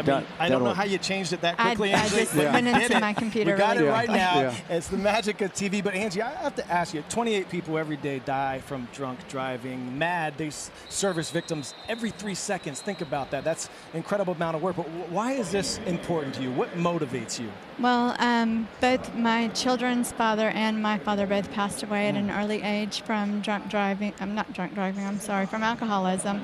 And then one of my best friends who I co-chair the race with, her son passed away, Amy Sands, from a drunk and drug driver. He was the passenger. So it just means a lot to me to get the message out there, to use MAD's platform in front of thousands of people at the race to be able to share this message. Get out there, bring some positive energy to create positive change where it's greatly needed. Right. What's that day like? Tell us when we get out there. Well, it's very exciting, and we want to make sure that the mission is the main purpose of the day. There are a lot of families who have victim teams out there. We want to celebrate their lives and make that the most important part of the day. But the exciting point about this year is that it's going to be one of the first activations for Home Depot Backyard. So we're going to have, after the race, there will be live music, there will be food trucks and inflatables, so there's something for the whole entire family. Sounds like a party with a purpose. And it is, and all the food and beverage pricing outside the stadium is the same as inside the stadium. So it's going to be great activities, a great cause, and you're going to just have an incredible time. So I would encourage everybody to turn out. And you don't have to be a runner. You can be a walker. Turn out. Coy, they said food. They said turn out. I'm in. And turn up. We're going to have food, drinks. Music, maybe Arthur will be dancing again. I got a little ways to go before the dance starts. Stretch your hands. And there's a 50-meter race for kids 6 and under. There's a 1-mile race and a 5K. So you can walk or run, like Arthur said. But there's different options. I love that. One more time, remind people back home who want to help, maybe they can't make it to the race that day, how can they help? Well, there's different volunteer opportunities. You can visit the website for MAD Georgia. So there's lots of different opportunities inside the stadium on game days for Atlanta United or for the Falcons to sign up at designated driver booths. Like you were saying, 28 deaths per day. There's also Georgia, unfortunately, is the 4th highest ranked drunk driver fatalities in the United States, and we need to get tougher policies, tougher laws to protect our citizens on the roadways every day. Well, it's awesome what you all are doing and using this Falcons to push this positive change that is happening. AtlantaTrackClub.org, September 15th, 7:30. It's going to be a party with a purpose. Right, yes. exactly. Really looking forward to that. Certainly looking forward to that. Absolutely great job with that, Angie. We appreciate you letting us all know about that. Can't wait to see what the turnout is like this year, building on from last year as the Falcons are trying to move the ball down the field here. Again, we're talking with Arthur and Angie Blank. And Arthur, we want to keep on talking about football. And Coy had kind of mentioned it, and you brought it up before. But this offseason and even preseason, a lot of guys were signed to either contract extensions or new contracts. There's continuity now with this organization. Right. How important is that for not just you, but for the team and for the fans? I think it's critical. It really starts with the top. You know, it was interesting. In my second year of ownership in 2002, I was transitioning into the football world from the business world. And we did this study and figured out, what are the teams that have, what's the common characteristic of teams that are every year in the discussion, in August and September about playoff opportunities. And one of the things we found consistently is that they held on to their coaches and general managers, and there was that partnership, there was the collaboration, that cohesion, which we have now. Thomas is going on his 11th year, and Coach is going on his 3rd or 4th year, I guess, and they're both extended through 2022. So, we have that at the top, and obviously there's great ownership of the players that are drafted, the players that are free agent, the players that we develop, et cetera. So they see the team the same way. They look at talent the same way. I mean, it doesn't mean they always agree. Sometimes they don't, but even when they don't, they are respectful of each other. So I'm happy about that, and that feeds down through the roster, starting with our quarterback and Julio and Devontae, and goes through the entire roster, front for offense and defense both. 4th down coming up here. We're going to keep the Blanks with us here to talk some more about this Falcons team and the Falcons season as the punt is here for Atlanta. And we're going to talk more about what we expect to see from Atlanta when we come back. Don't go anywhere. Arthur and Angie Blank joining us here in the booth here on preseason game number 4. Third quarter, 8:41 to go, 24-7. The Falcons trail the Dolphins in the final preseason game of 2018. The regular season begins a week from tonight in Philadelphia against the defending Super Bowl champions. Of course, this stadium in this city will host Super Bowl 53 in February. And we are joined up here in the broadcast booth with the owners of the Falcons, Arthur and Angie Blank. And Arthur, you were saying how this is now your 18th season as the owner of the Falcons, and you talked about what you've learned going from business to football. But I've seen you with Thomas, and I've seen you down the field talking a lot of football. Yeah. When did you become a football fan? What turned you on growing up in New York? Well, I played football in high school. I went to Peter Stuyvesant High School, and I was young, skinny. What position? Didn't have. I played. Believe it or not, I played cornerback and I played some defensive end, which way, and receiver. But I didn't have a lot of regard for my body, so I was willing to throw it around and what have you. And I was on a really good team. The team played a very high level. Unfortunately, my junior year, my first knee incident took place, and I hurt my back, and so that was the end of my career. But I love the game, both collegially and in the NFL, and it's been great fun. And when I retired from HD in 2001, I felt like I had an opportunity with the Smith family that was going through a transition, and I could kind of sit on the sidelines and complain about the team for the next 50 years to try to buy it and fix it. So, and I didn't realize at that time, Commissioner Taggart, who told me at the closing, that you realize Atlanta's never had back-to-back winning seasons. So Paul was always the smartest guy in the room. I said, Paul, that can't be correct. So I went back and I checked it. It turned out he's right. So we've obviously broken that a number of times, and we're thrilled to really be stewards of the team for Atlanta and for for these great fans that are here and for the organization that we have. So it's great opportunity. Now a perennial powerhouse. No more of this back-to-back winning seasons, right? So, I mean, do you have fun now in your 18th year? Are you able to enjoy? Yeah, I mean, well, you know, like every fan, I enjoy it, you know, probably 10 times as much when we lose. I suffer like every fan does, and like all of our players do, and the whole organization does. But, you know, the wins are incredible. You feel the lift in the city. You feel the lift in the organization. You feel lifted at home. You feel lifted with our children. Our dogs act differently. Everybody acts differently. We're going to make you suffer through this break, though. Yeah, and we're going to ask him how he celebrates after a win. Thank you. We'll be back right after this. Back here, 7:10 to go in the third quarter, 24-7. Miami leading Atlanta. Kurt Bankert still in at quarterback here for the Falcons. We're still joined up here in the booth by Arthur and Angie Blank. Here on first down, the toss. A nice spin move by Terrence McGee, and McGee a good run there on first down. We heard earlier from Arthur about how he fell in love with football, but what we also learned during the break is that Angie was quite the basketball player, and I'm going to say you weren't a center, because that's like me. I'm guessing you were a good point guard. I was a point guard. I won't go so far as to say a good one. She was good. She was a good shooter, and she still plays against my 17-year-old, and she wins as often as he does. No, I wouldn't say that either. Well. I started playing on a boys' team. There wasn't enough girls to make a team, so I played on a boys' team. Yeah, I feel you can hold your own. I feel you're a bit of maybe good at trash talking too. Yeah. You look sweet on the outside. Yes, I'll agree to that. Yeah. As a husband, I'll salute that one. Yeah. Big college football fan as well. Yes. You know, I like talking, you know, outside of what we always see from you. You know, you're in a booth or you're down there on the sideline, but you love the team, you love the city.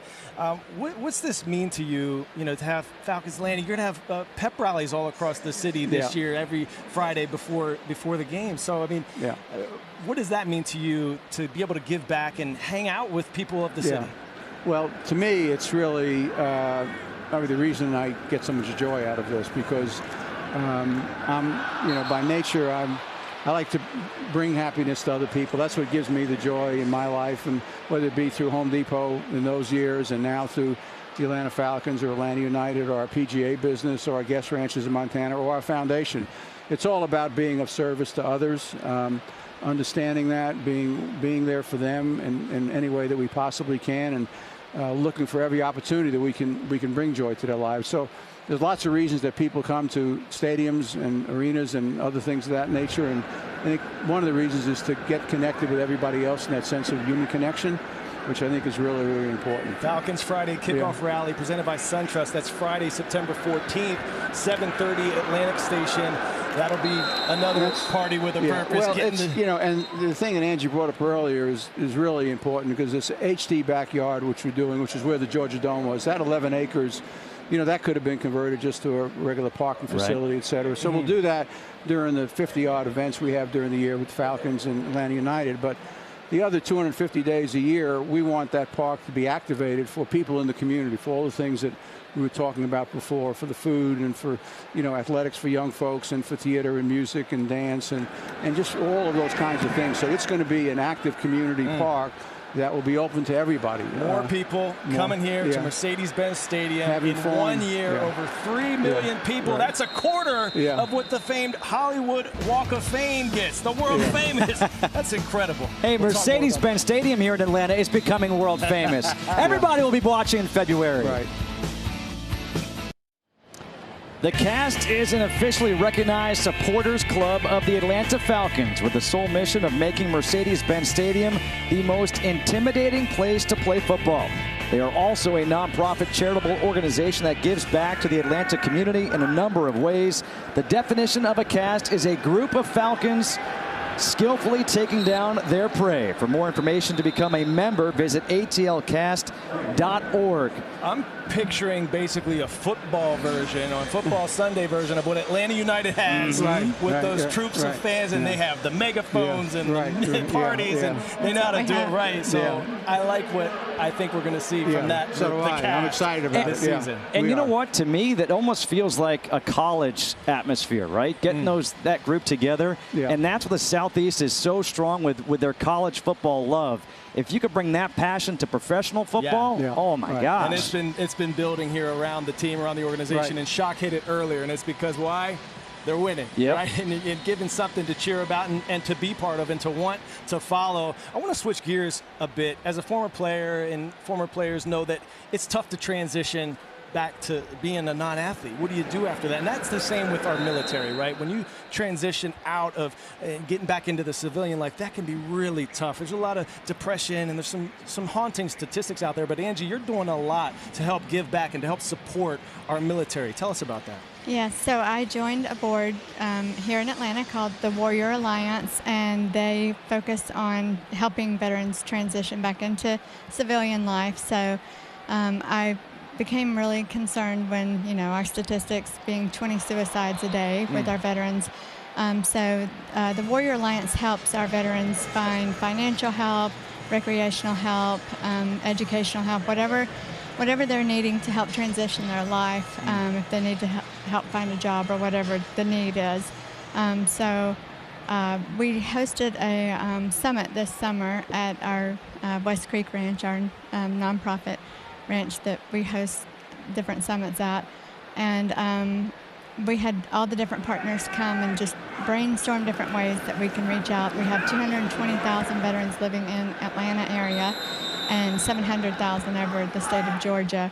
So we want to make it a place where Georgia is the place that veterans want to come to transition. Love that. And we wanted to make it a point to get it out there, because sometimes a vet just needs to hear that there are people who want to help. And so very important message to get out. A lot of the work that was done at the conference at West Creek, which is our new ranch that primarily does nonprofit work, was connecting, doing a better job at connecting all of these agencies that in and of themselves do wonderful work, but they tend to operate too often in a silo. So it's to bridge all of those together, and I think it was very successful. I was able to attend a few of the sessions there, but Angie and others put on a great conference. I think it was very effective.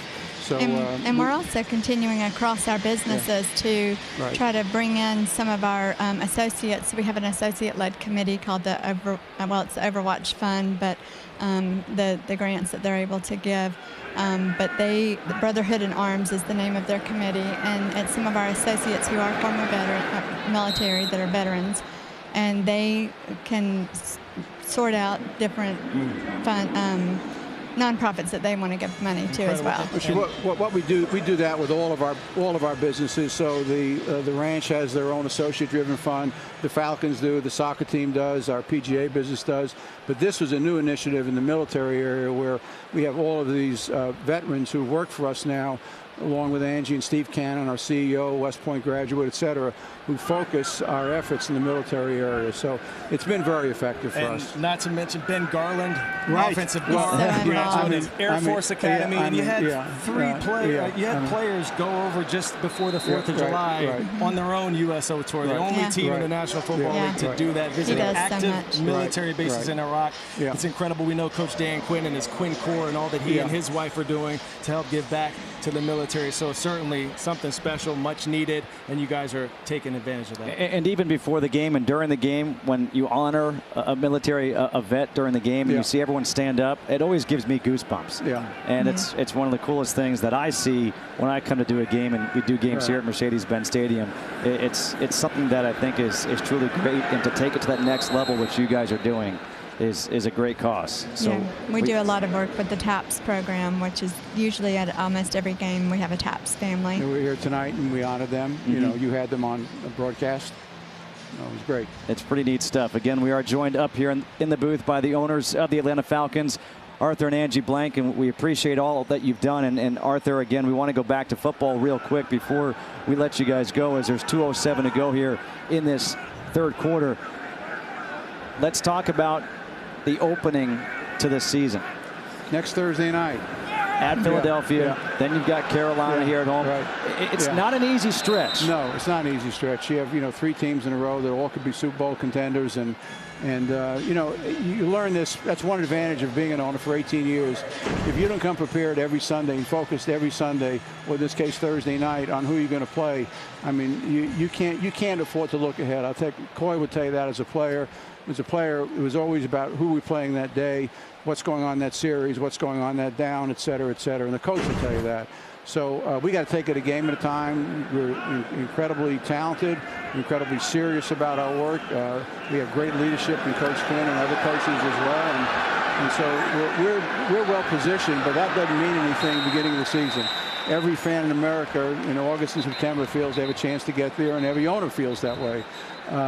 I think we have probably more reason to feel better about our opportunities this year than a lot of other teams, but we have to go play the games. We've talked about it. What you guys have a chance to do this year, go to the playoffs for the 3rd straight year. Only one other NFC team has done that this decade, and that's the Packers. I mean, that's what you have been able to build here with you and Thomas and Coach Quinn.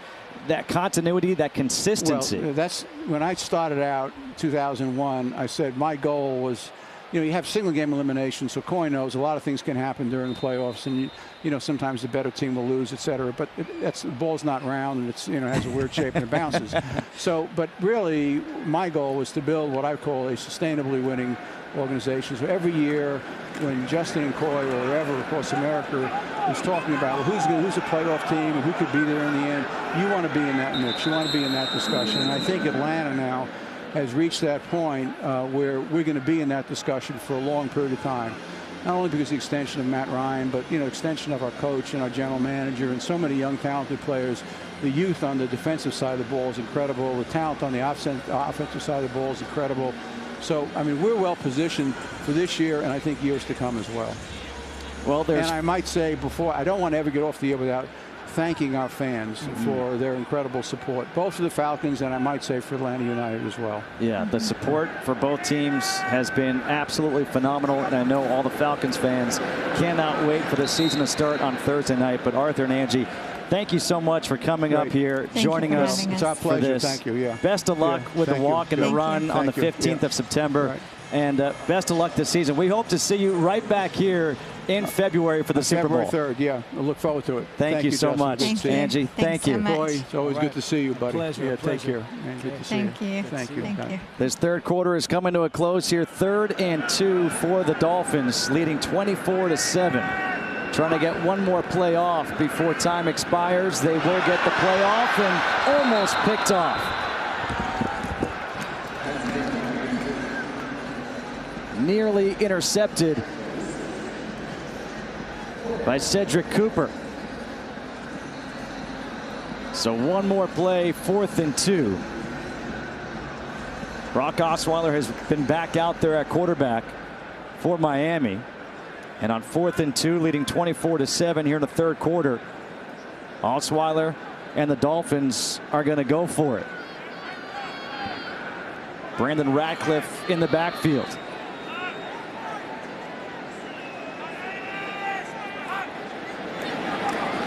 Fourth down, the toss towards the corner of the end zone, and it's caught for a touchdown. A 14-yard completion to Francis Owusu. First-year player out of Stanford. So we'll kick the extra point, and then we'll go to break. But again, special thanks to both Arthur and Angie Blank for joining us here in this 3rd quarter and sharing some great information. Owusu with the touchdown.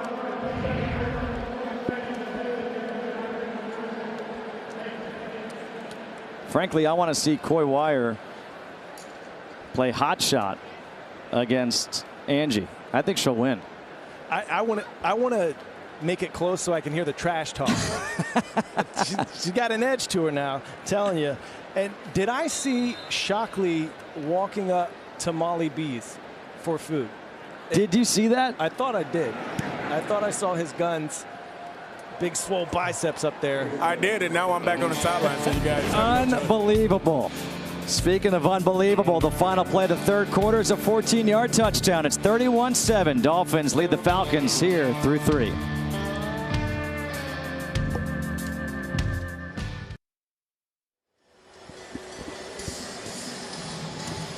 (31-7). That is the score here as we start the fourth quarter. Miami leading Atlanta.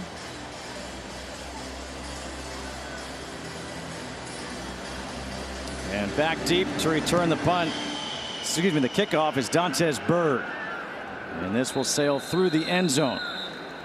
A Falcons fan score a touchdown with low tire prices at Kaufman Tire, the official tire retailer of the Atlanta Falcons. Visit KaufmanTire.com to find a store near you. So let's see what the Falcons can do here in the final quarter of the preseason.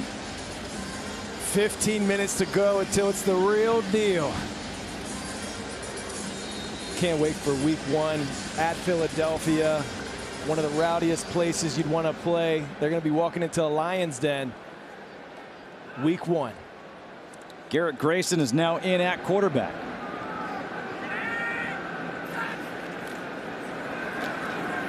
Rolling out, Grayson has some green. And Grayson will run out of bounds shy of the first down marker, but a good pickup here on first down. An update on a couple of players for the Falcons. Cedric Cooper and Bleedy Ray Wilson are both questionable to return with shoulder injuries. So we saw Bleedy Ray Wilson go down earlier, and that is the reason, a shoulder injury. That's tough because this is a guy who was likely out of roster spot, locked up there, and hoping the best for him and for the team that it's not serious. That'll be a loss of 1 for Terrence McGee.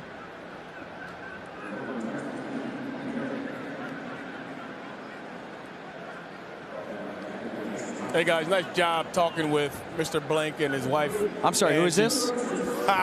Pleasure. This is DJ Shockley. How are you guys doing? It's very nice to meet you, Coy Wyatt and Justin Kutchin. What'd you have to eat over at Molly B's? I don't want to make you jealous, so I'm not even going to tell you. I'm just going to leave you with intrigue. Okay. It better not be the ahi tuna. You know me, I'm not really a tuna No, guy. I didn't think so. On 3rd and 3, another drop ball, this time Devin Gray. The pass was high, but go ahead, Shock. Tell us what you got going on. Well, I just wanted to piggyback on some of the things you guys talked about with Mr. Blank and Angie. I just thought you look at who they are and what they represent to this Atlanta community and what they do for this team. And he's one of the best owners you could possibly play for. Corey, you know that you played for him, but just all the things that they have going on and how they want to affect the community and affect people around them is a beautiful thing. And I don't think many owners do as much as Arthur Blank does for the Falcons and his organization. I agree 100%. A flag here on the return.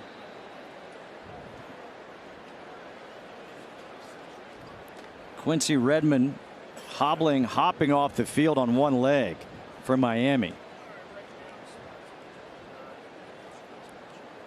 Let's wait to see what the flag is for. But it's remarkable. You heard the Blanks. I mean, in every business they have a charitable arm of that business.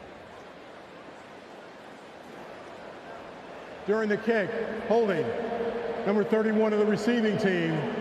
A 10-yard penalty will be enforced from the end of the kick. It's Miami's ball, first down. Timeout. With 13:40 to go here in the fourth quarter, Atlanta trails 31-7.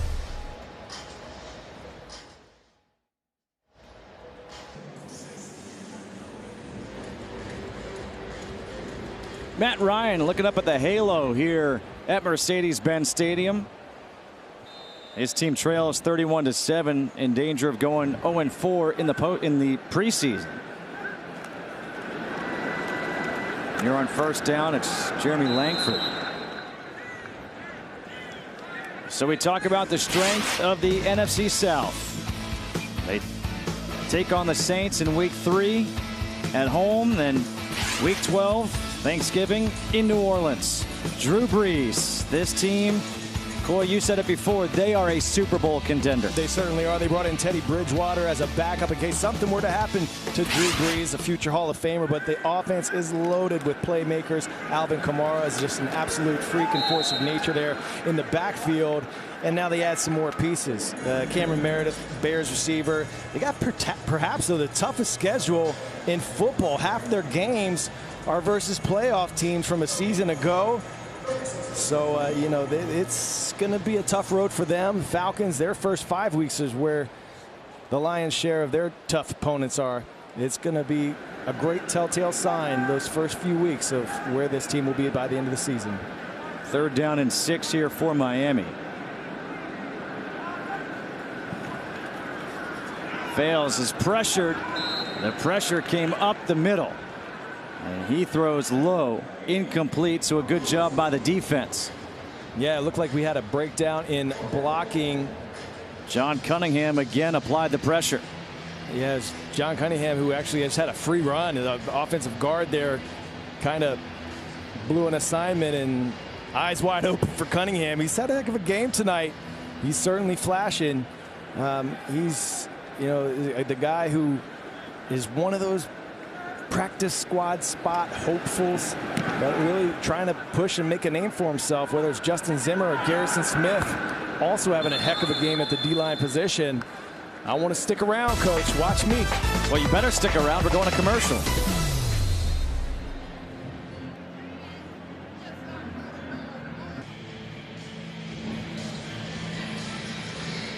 (31-7). That's the score here. 12:17 to go in this 4th quarter. The Falcons wrapping up their preseason, opening up the regular season a week from tonight in Philadelphia. Justin Kutcher alongside Coy Wire and DJ Shockley. Garrett Grayson is in at quarterback. Kurt Bankert played the first 3 quarters, and now it's Garrett Grayson's turn. And the toss here to Terrence McGee. McGee trying to get around. He's going to lose 3 yards.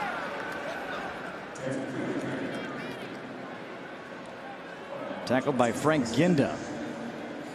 Terrence McGee is in his 2nd season here, 2 seasons out of LSU. He's an undrafted free agent. Baltimore took him, and this guy is hungry. This is his 7th team in 4 seasons. Ravens, Rams, Seahawks, Browns, Falcons, couple of those teams a couple of times, just bouncing around. And he's got that kind of talent that keeps him around, but he's really just trying to take that next step and try to flash tonight. Jaden Graham, a nice catch, bouncing around like a Branzino that you might eat. Branzino is possibly one of the most underrated unknown fish on the planet. I tried to get DJ Shockley to try it last night, but he wouldn't do it. Absolutely not. I mean, they brought the whole fish to the table. I was baffled by it when it came to the table. Your face, had you never seen a whole fish served before at a restaurant? And that's Dr. DJ Shockley speaking, by the way. I've seen it, but usually the people I eat with, they don't have a whole fish. So I was very surprised when they brought it to the table, and you were very wide-eyed. Number 89, 5-yard penalty. It's 3rd down. Old Shockley and his eating. He's stuck in his ways. Good old Georgia boy. I'm going to go to a nice place. I want to eat some nice food. I'm going to eat something that I know I will like. Now, a fish eyeball, I know I will not like. That's just not happening. Fish eyeball in the cheek, I'm told, are some of the delicacy aspects of the fish. Like, that's the part that is special to some people. I tried it last night. I mean, it looked like I had 100 before that to try to get Shockley to try it as well, but he wasn't having it. And it was tasty. I'm not going to lie. Be honest. Really, it was tasty? It really was. It was very sweet yet savory. So it was this fascinating juxtaposition that had my taste buds popping. Was the pupil dilated? Hey, I just wanted to eat a whole fish because I was hoping to will that to the Falcons tonight, being that they're playing the Dolphins. But not happening. A lot of sloppy play out there tonight. These guys trying to make a name for themselves. Who wants this tackle on special teams? One of the guys on the tackle was Jaden Graham after a 54-yard punt. 9:49 to go here. No fisheye tonight. It's 31-7. Back here inside the Mercedes-Benz Stadium, where the roof is open for just the second time for an NFL game. On first down, Brandon Radcliffe has the handoff. You know, the problem with today's world is you never know. There are cameras everywhere. We talked about eating an eyeball. Oh, yeah, it happened, folks. It happened. Why are you leaning back from it like it's going to bite you? It was more me leaning back in case I would throw up on you. Hey, there was a lot that came out last night at that dinner. And one thing that I know, DJ Shockley does a lot of things. I mean, the people actually want him to run for office someday here in the city of Atlanta. But did you know the reason he's called Dr. Shockley? Because he delivered both of his children. That did happen, yes. I will take the man can do it all. Yes. So that doesn't gross him out. And but trying I fish. had no issue with that. But fish eyes and or grilled octopus and all that kind of stuff, I have a real big issue with that. You birthed 2 children with your wife. I mean, you pulled. You were incredible. You could do it all. Thank you, man. I appreciate it. You know, that's my job in the off season. You know, I try to. Maybe I can be an OBGYN maybe. You know that Seinfeld episode? OBG Is anybody DJ. Here a marine biologist? Is anybody here an OBGYN? We have our OBG DJ. Another first down here for the Dolphins. Coming up on 8 minutes to go here in this one. Yeah, nice play. You see how the linebacker there? That was Smith just shooting that gap. There was no hesitating, no guessing. It's one man, one gap in the run game. There was an 8-man front. And when that ball takes off, hit it right now. Get vertical. And that's what this defense is built on. It allows you to play fast. And you saw Smith right there accelerate right through the hole into the backfield. A nice stop. That's what you want to see out of your backers. 8 tackles on the night for Emmanuel Smith, the undrafted free agent out of Vanderbilt. This time up the middle for the big run is Brandon Radcliffe. 11-yard pickup. He's someone who keeps up, flashing tonight. Garrison Smith, number 93. Just kind of keep your eye on him. He's one of those guys that is. He's fighting for a spot here, potentially a depth at defensive tackle. Justin Zimmer or, these John Cunningham, they're really fighting, biting, scratching, clawing right now. He shot into the backfield again. This guy's hungry. He wants it. Look at him pushing that lineman back. A screen is set up and set up well. Let's check out Emory Healthcare, My Falcons journey of the nickel cornerback Brian Poole. He grew up in Florida. He became a Gator. He was recruited to Florida by then defensive coordinator who I think you might recognize. Yep, Dan Quinn. And then guess what? He would recruit him again, an undrafted free agent. Brian Poole has come up big, 49 tackles last year for Atlanta. I was talking to some folks around the league, just asking about the defense, what they see, and what players stand out, right? So it's good to get perspective from around the league. And I said, who would you start your team with?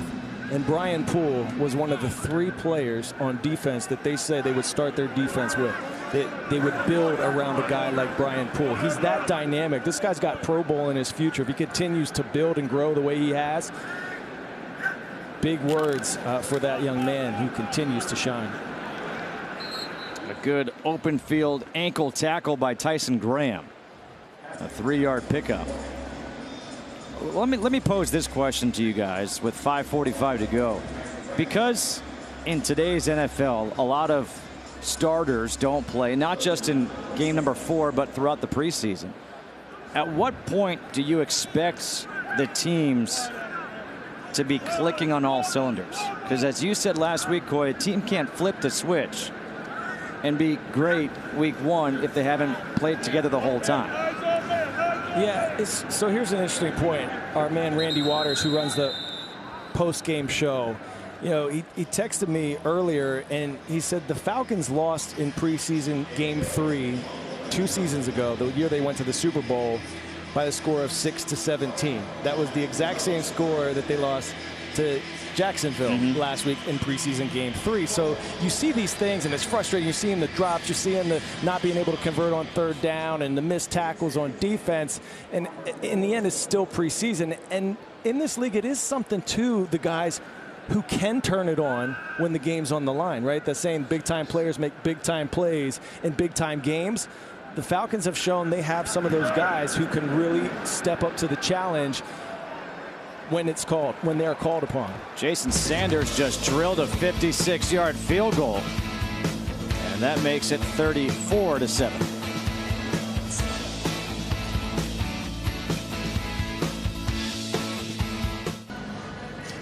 .433 to go here. 34-7. The Dolphins lead the Falcons. It'll be Greg Joseph kicking off, and back deep is Dontez Byrd.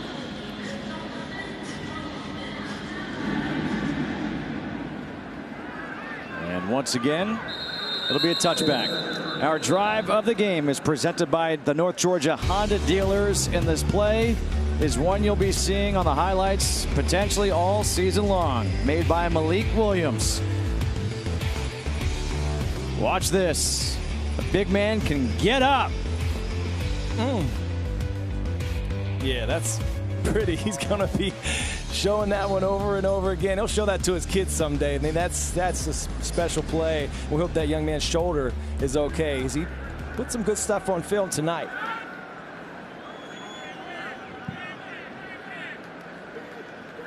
Garrett Grayson. Hands off to Crawford. Crawford was patient, hit the hole, gets 11 yards. The Carolina Panthers, one of the 3 teams in the NFC South to make the playoffs last year. They will be here in Atlanta for week 2, and then the Falcons travel to Charlotte week 16. I'm going to pose this question to you. The 3 teams in the NFC South to make the playoffs last year were the Panthers, the Saints, and of course the Falcons. A good run here again by Crawford. Of those 3 teams, which do you think will not make the playoffs this year? Putting us out there like that, huh? Yeah. I'm going to go with Panthers. Shock? I'm going to go with Tampa. I think Tampa's. Well, no. That wasn't one of the choices. Oh. Nice try, Shock. Nice try, Governor. I tried to sneak it in there. I told you. You would not allow me to sneak that in there. Run for office someday. You know how to answer. I'm going to go with Carolina as well. Well, that makes it 3 for 3. And I live in Charlotte, so that could be in trouble. Yeah, they did bring in C.J. Anderson, to add into the backfield there with Christian McCaffrey and add some depth at that position. But offensive line still struggling for me. And, Cam Newton's a dynamic runner once he, can scramble around. That's not what you want, though, right? You don't want him to have to rely on that. So that to me is the difference between, someone like him or the Saints. The Carolina and the Saints. The offensive line is a big key for me. And you also think about North Turner coming over as offensive coordinator in his first year. Maybe some growing pains in that offense. We know what Luke Kuechly and Thomas Davis looks like on that defense. Julius Peppers back again. But there may be some growing pains offensively. Incomplete pass. And to me, I just look at balance. Balance offense, balance defense. And the Falcons and the Saints, to me, have more of a balanced team than do the Panthers. And it's so hard to go to the playoffs in back-to-back years, as we've seen. Obviously, the Falcons trying to go for 3 straight years, but it just, on paper, that's the way it looks to me. And I think that's why the first 3 weeks are really critical. I know you got 2 division games, but that first game versus Philadelphia versus Philly is big too, just because it's an NFC game. An NFC game, you don't want to fall behind in that race in case later on in the season you need these tiebreakers. So First game versus Philly, then Carolina, and then New Orleans. Those are critical games. And let's think about this too, because you open up on Thursday night at Philadelphia, and people might say, well, that stinks, right? You got to open on a Thursday, but you're playing tonight on Thursday, so you have a full week of preparation. You've already started your prep for that game, so it's not like you're on a short week. Yeah, what hurts you during the regular season, a Thursday game, are all the bumps and bruises physically from the game before, and they're not going to have that. So to me, that's a great time to have a Thursday game. And so you have that game on Thursday. You also have the Eagles most likely without Carson Wentz. So maybe you get them on the downside. Then you get all that time to prepare for Carolina coming here to Atlanta. And then obviously you have New Orleans. So while on paper it looks difficult, maybe there's a sense that they may have caught a break in a way. Yeah, we've talked about how there's some frustration with how Atlanta has looked in the preseason, even the starters on offense and defense. Philadelphia hasn't been great either. I don't know that they even scored an offensive touchdown with their starters in the preseason, so they're having the same sort of issue. When those lights come on, though, we'll find out who truly is best prepared to get their season started off with a bang. Well, speaking of a bang, as part of the new Falcons bar program, the Falcons are partnering with dozens of local bars around the city for Falcons Fridays. To find out where this is happening each week, go to atlantafalcons.bars/program. The first bar is Hampton and Hudson in Inman Park, Thursday, September 6th at 7 p.m. The cheerleaders, Freddie the Falcon, Atlanta Falcon Street team, giveaways, etc. That's all what will be there for the bar. TVs everywhere, outstanding food, great beer selection. They even know how to make a caipirinha. So they can do cocktails too. A nice spin move by Radcliffe, and he was chased down by JT Jones. Otherwise, he was taking that one to the house, 13 yards. Good hustle by JT Jones there, because he was the last line of defense. He had to lay out for that one too. Missed tackles and I mean everywhere leading up to that. It's kind of summing up this night again. We're now at 5 missed tackles for Atlanta on the night, and there might be more than that. That's just what we have documented. The unofficial statistic.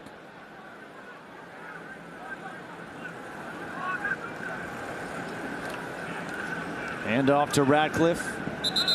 And he gets forced out of bounds by Jones. Second down coming up. JT Jones had a rookie minicamp tryout last season. He's out of Miami, Ohio. He spent all of last season on the practice squad. He's an East Atlanta native. Went to Miller Grove High School in Lithonia, and he's shows some speed for being a bigger guy, 4.6. His uncle is a defensive line coach at Seattle, so you know he's got some technique there to him. And Dan Quinn kept him around last season. He's trying to stick one more year on a practice squad.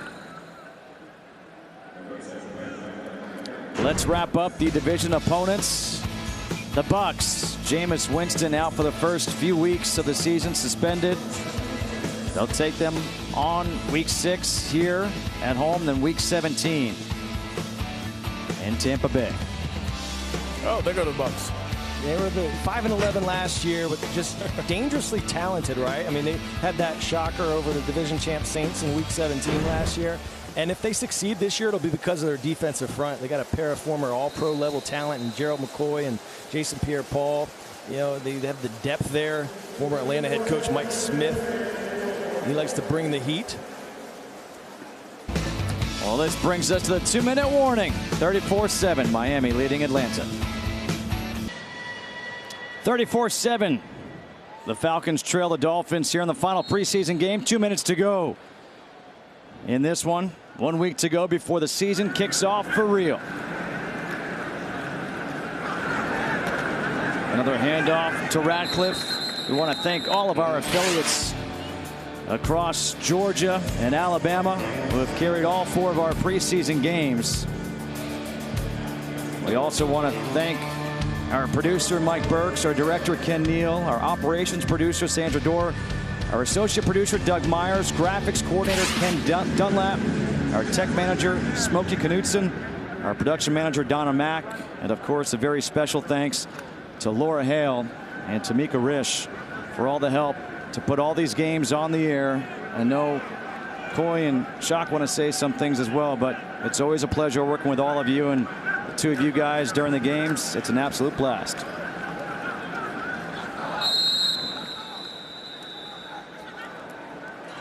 What a great crew we have, man. It's been awesome these 4 games. I think everybody involved will say the same thing, but it's truly a pleasure to be a part of this crew and be able to cover this great organization.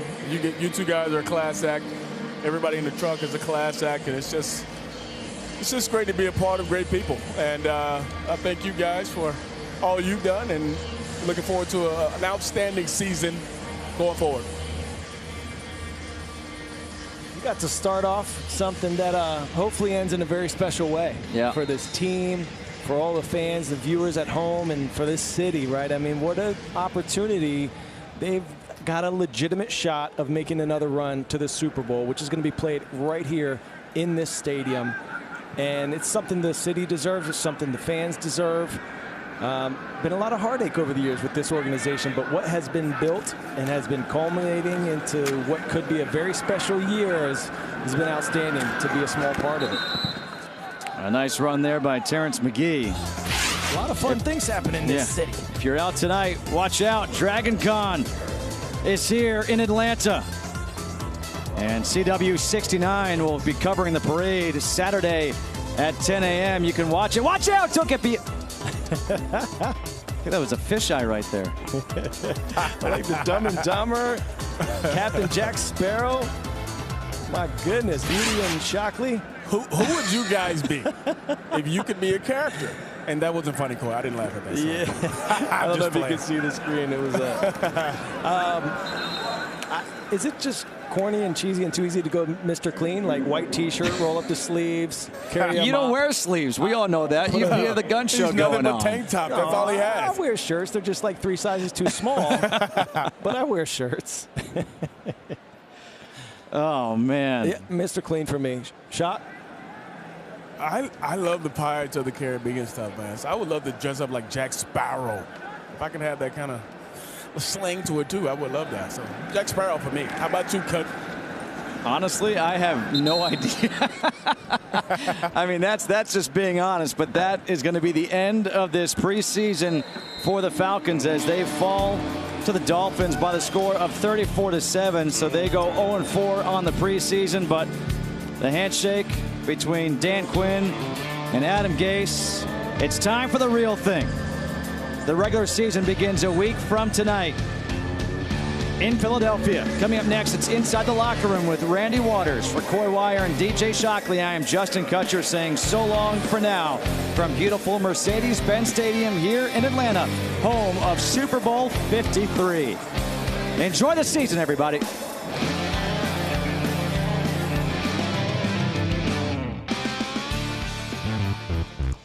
Atlanta Falcons preseason football.